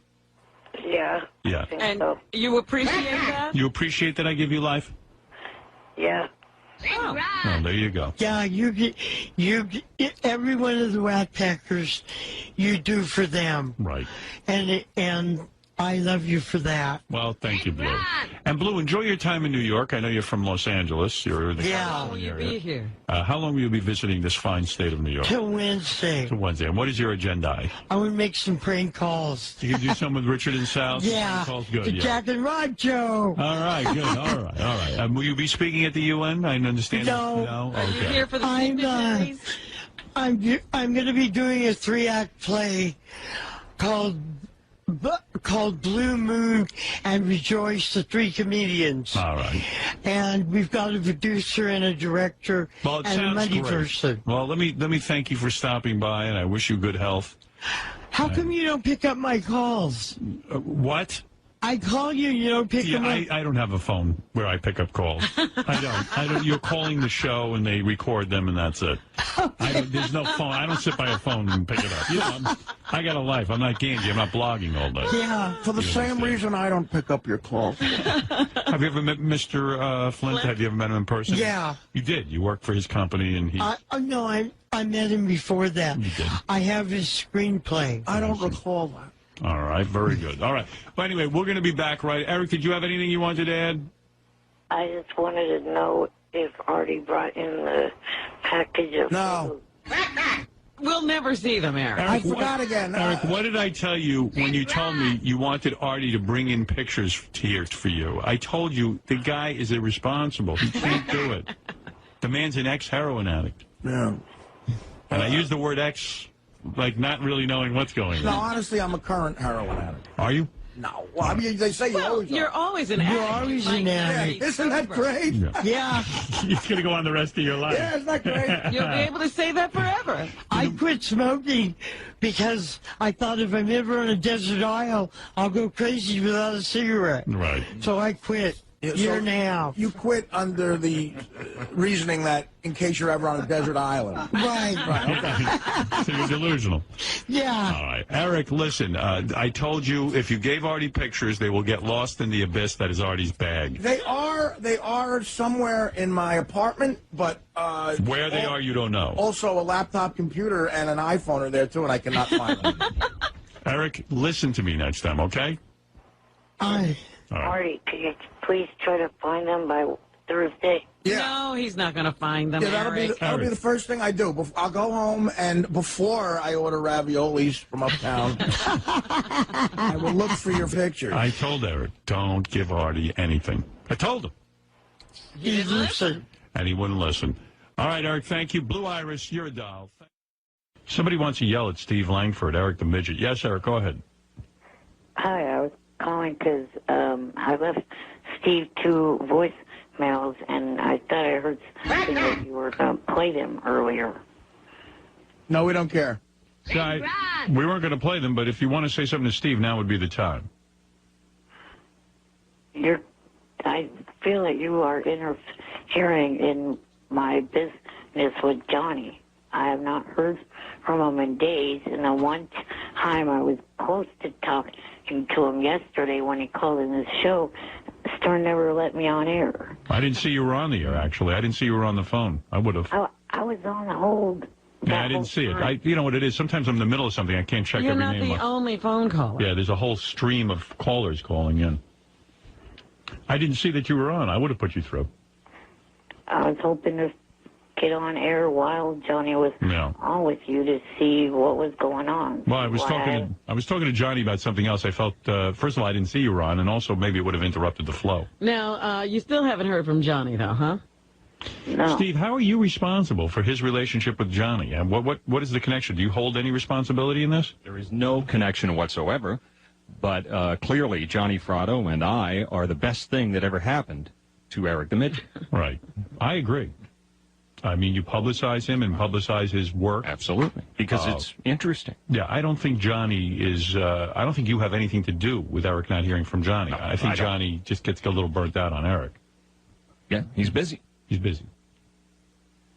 Have you talked to Johnny? I did talk to him briefly about this, and he said he was busy. Oh, you talked to him about whether he's yesterday, upset I think it was. with Eric? No, he said he wasn't upset whatsoever. He just said he was swamped. Cool your jet. You know, Eric, not to make you feel bad, but you sound like a woman who wants to date a guy so bad that she calls him every minute. Why are you not calling me? Why are you not calling me? Why are you not calling me? And it turns the guy off. You got to be a little bit aloof. Well, I also had a deal to do something in Vegas on the weekend of the 30th and the 31st, but yet I still have not heard anything about that. Well, then I would tell Johnny, listen, if I don't hear about it, then I'm not going. Do you have his email?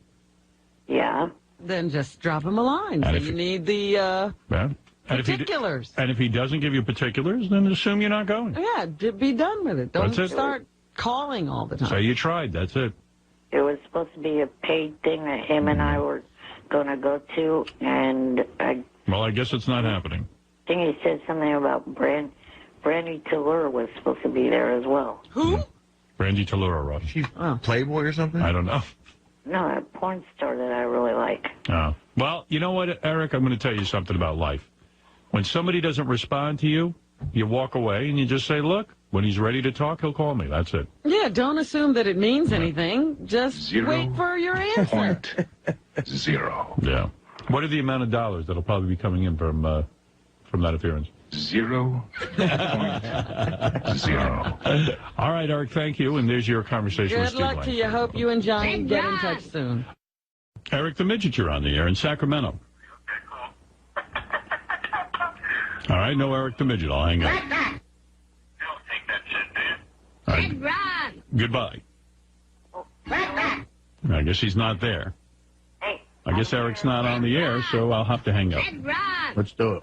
Hey, I'm here. I'll probably have to hang up because I don't hear him and he's not prepared. Yeah. All right, goodbye, Eric. Hello, Eric? Oh, Hello, I'm here. There's no Eric, so I guess we have to... Yeah, we tried. He waits all day, and then he's not there. Well, he always screams when we don't get to him. Now we get to him, and he's not here. Yeah, I've had it. Shut up! Hello, Eric? Are you there? I'm here. Shut up. I guess he's not there. No Eric. Why would he waste my time like this? What's wrong with him? Hey.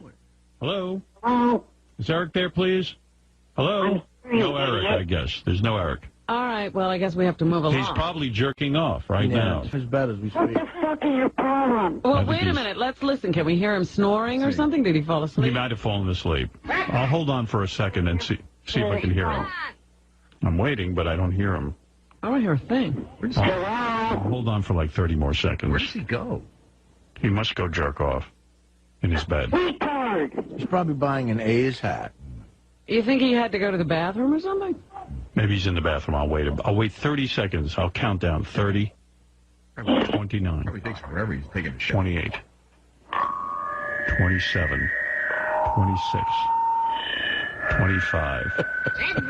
24. How that's from, you idiot. I've been here. I was on my other phone. 21. 20. 19. I hope he makes it in time. 18. He'll make it in time. I have faith in him. This is dramatic. You know, he is wheelchair bound, and he might be hard for him to take a big dump and then get back to the phone in time. 15. Yeah, I mean, if he went in there with reading material. 14. He's probably in there reading and jerking off. 12, 11, 10, 9, 8, 7, 6. Gosh, I wanted to hear from the little guy. Fine. I wonder what message he had for us today. Probably Positive. 1. Probably Johnny's not calling him or some shit. 0. Langford should be fired. Let's see if he's there now. Eric, one last time. Are you there? Hello, stupid. Hey, whoa. We waited for you. We waited for you. What is this hello, stupid? What were you doing? I've been saying I've been here. I didn't hear you. What were you doing? Oh, look at the cam. I've been sitting here the whole time. I have not moved an inch. Were you in the bathroom? Were you jerking off? Did you see me move from the camera, retarded? What are you talking about? We were trying to talk to you. Eric, You weren't there. Because you weren't there, we've run out of time. So if you quickly want to say what's on your mind, go ahead. I can give you 10 seconds. Go ahead. I have not moved at all. All right, well, we're wasting time. Is that all you have to say? Yes. All right, quickly. 6, 5, 4, 3, 2. I'm going to apologize for 0. yesterday's call. What? Bye. What was that? I was calling to apologize for yesterday's call, but that. You want to apologize? To who? No, now I don't. Well, you've wasted so much time, we can't get to your point. Call back tomorrow. Thank you.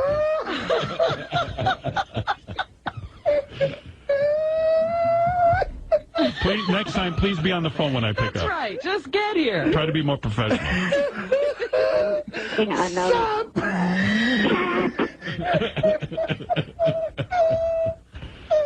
Oh.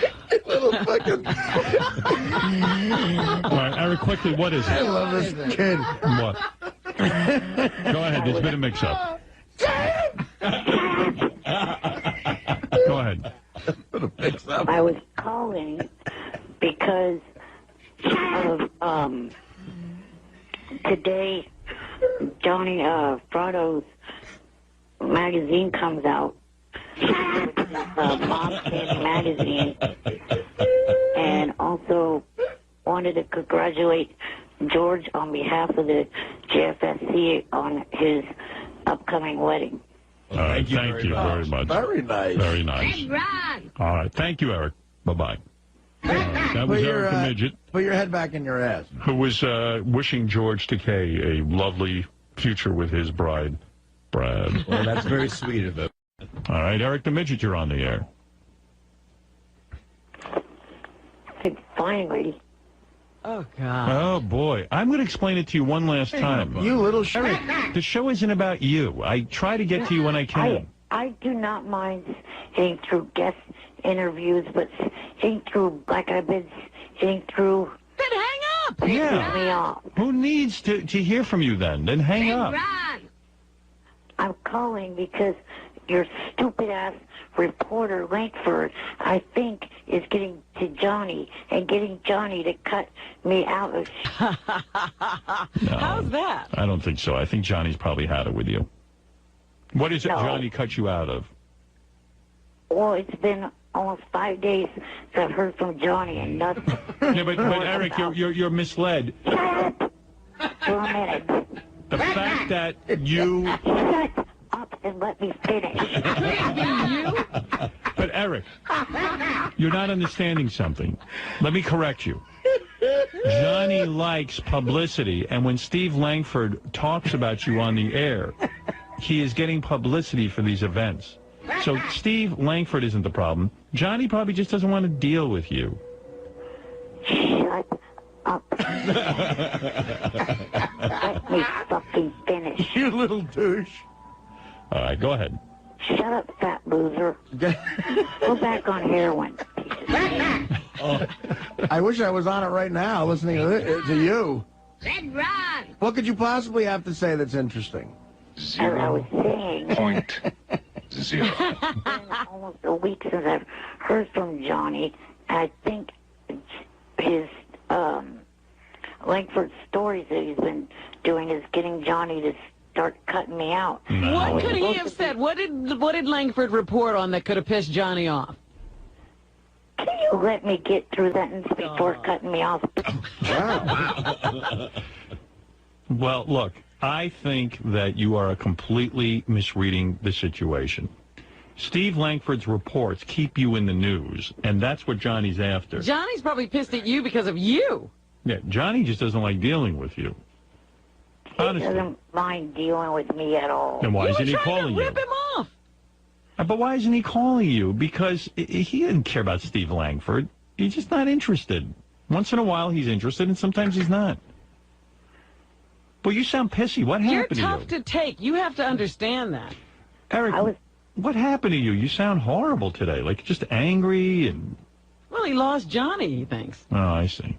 I was supposed to be part of the Angels casting call. I haven't heard from Johnny for almost a week now about that whole thing. Yeah, because probably nobody even wants to be in this. But wait a minute. Did he make some outrageous demands? And no, I did not, you stupid. You don't have to end it all with stupid. Just answer the question. That's how he feels, Robin. I understand from those people watching on camera that Eric is extra blotchy today. Really? Shut up, you dumbass. That's what they're saying. Let me take a look. Here, I got you up on your webcam. Are you extra blotchy? It's hard to see. The lighting is so pull poor. back that camera. Eric, can you back up a little bit off so I can see your face? You're too close. No, I need to see if you're extra blotchy. That's all. I don't give a shit what you need to see. Oh, I see what they mean. It's on your forehead. You're very red. But I think that's when he gets angry. Uh-huh. You are a little bit blotchy. People are right. A lot of stuff going on around that nose. A lot of zits. Yeah, and that San Francisco hat is goofy. And the glasses are Shut new. up, dickhead. I think the glasses are new. Really? Yeah. No, the glasses are not new. Are those tinted? They're like photo grays or No. No, those are tinted. No, they're not. They look like some rapper type shit. They're only tinted when you go outside. You got the ones that darken when you go outside. Yeah. Oh. You're one of those little goofs. See, he doesn't have to change into sunglasses. Oh, you're lucky. Why don't you just get a mullet? You know, the guy has nothing to do all day. You think he wouldn't mind changing into sunglasses? You know, like, give him something to do. Yeah. Why are you too lazy to change into sunglasses? I'm not. I just prefer not to have two different prescription glasses.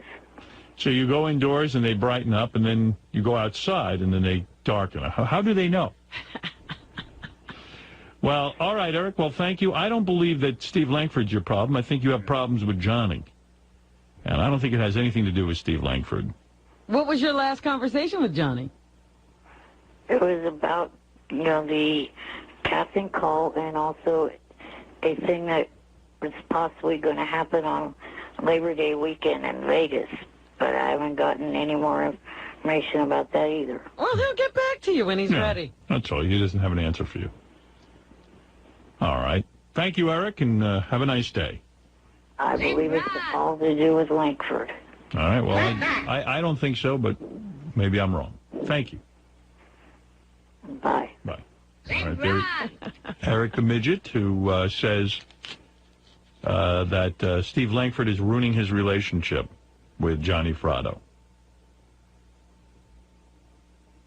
No, that's just too bad. Right.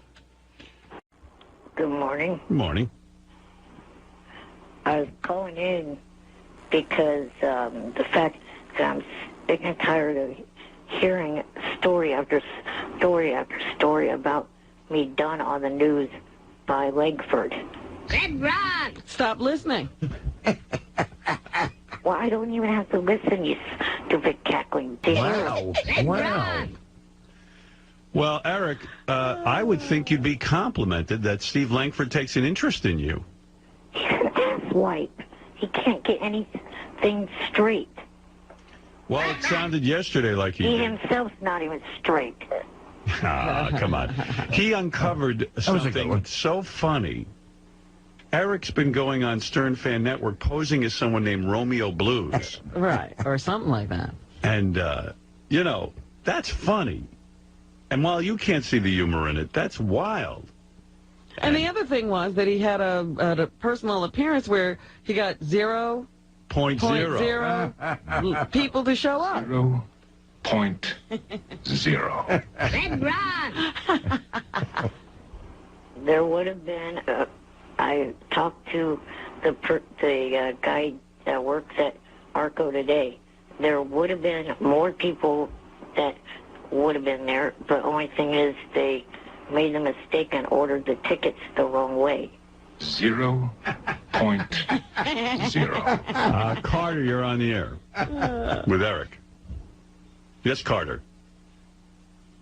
Carter's not there. All I know is Romeo Blue. I was thinking about it last night, that Eric came up with this pseudonym, Romeo Blues. That is the funniest name ever. You know, isn't that I what wasn't Lenny Kravitz used to call he used to himself? record songs under that name, I think, way back. Right. That was his original name, yeah. That's kind of brilliant. Eric, is that where you got the name from? I borrowed the name from a friend in the JFSC that was not my name. All right, but technically it was you posting. I'm saying that is hysterical. Eric posted under the name Romeo And Blues. why? What was the purpose of posting under another name? So that someone would defend Eric. The Romeo Blues was Eric's biggest defender. But it turned out Eric's biggest defender was Eric. Man. Eric didn't want to go on and, first of all, let anyone know he's on Stern Fan Network. Because he's angry at them or something. He's on a rival network. He's on JFSC, which he's trying to start up with Johnny Fratto. So if he went on Stern Fan Network, that would admit that he reads it. And that he likes it. Right. So he went on, and Romeo Blues was like, Eric's a great guy. You piece of shit. You know, it sounded just like Eric defending himself. And sure enough, Steve Langford did some investigative reporting and found out that Eric the Midget is indeed Romeo Blues. So where's the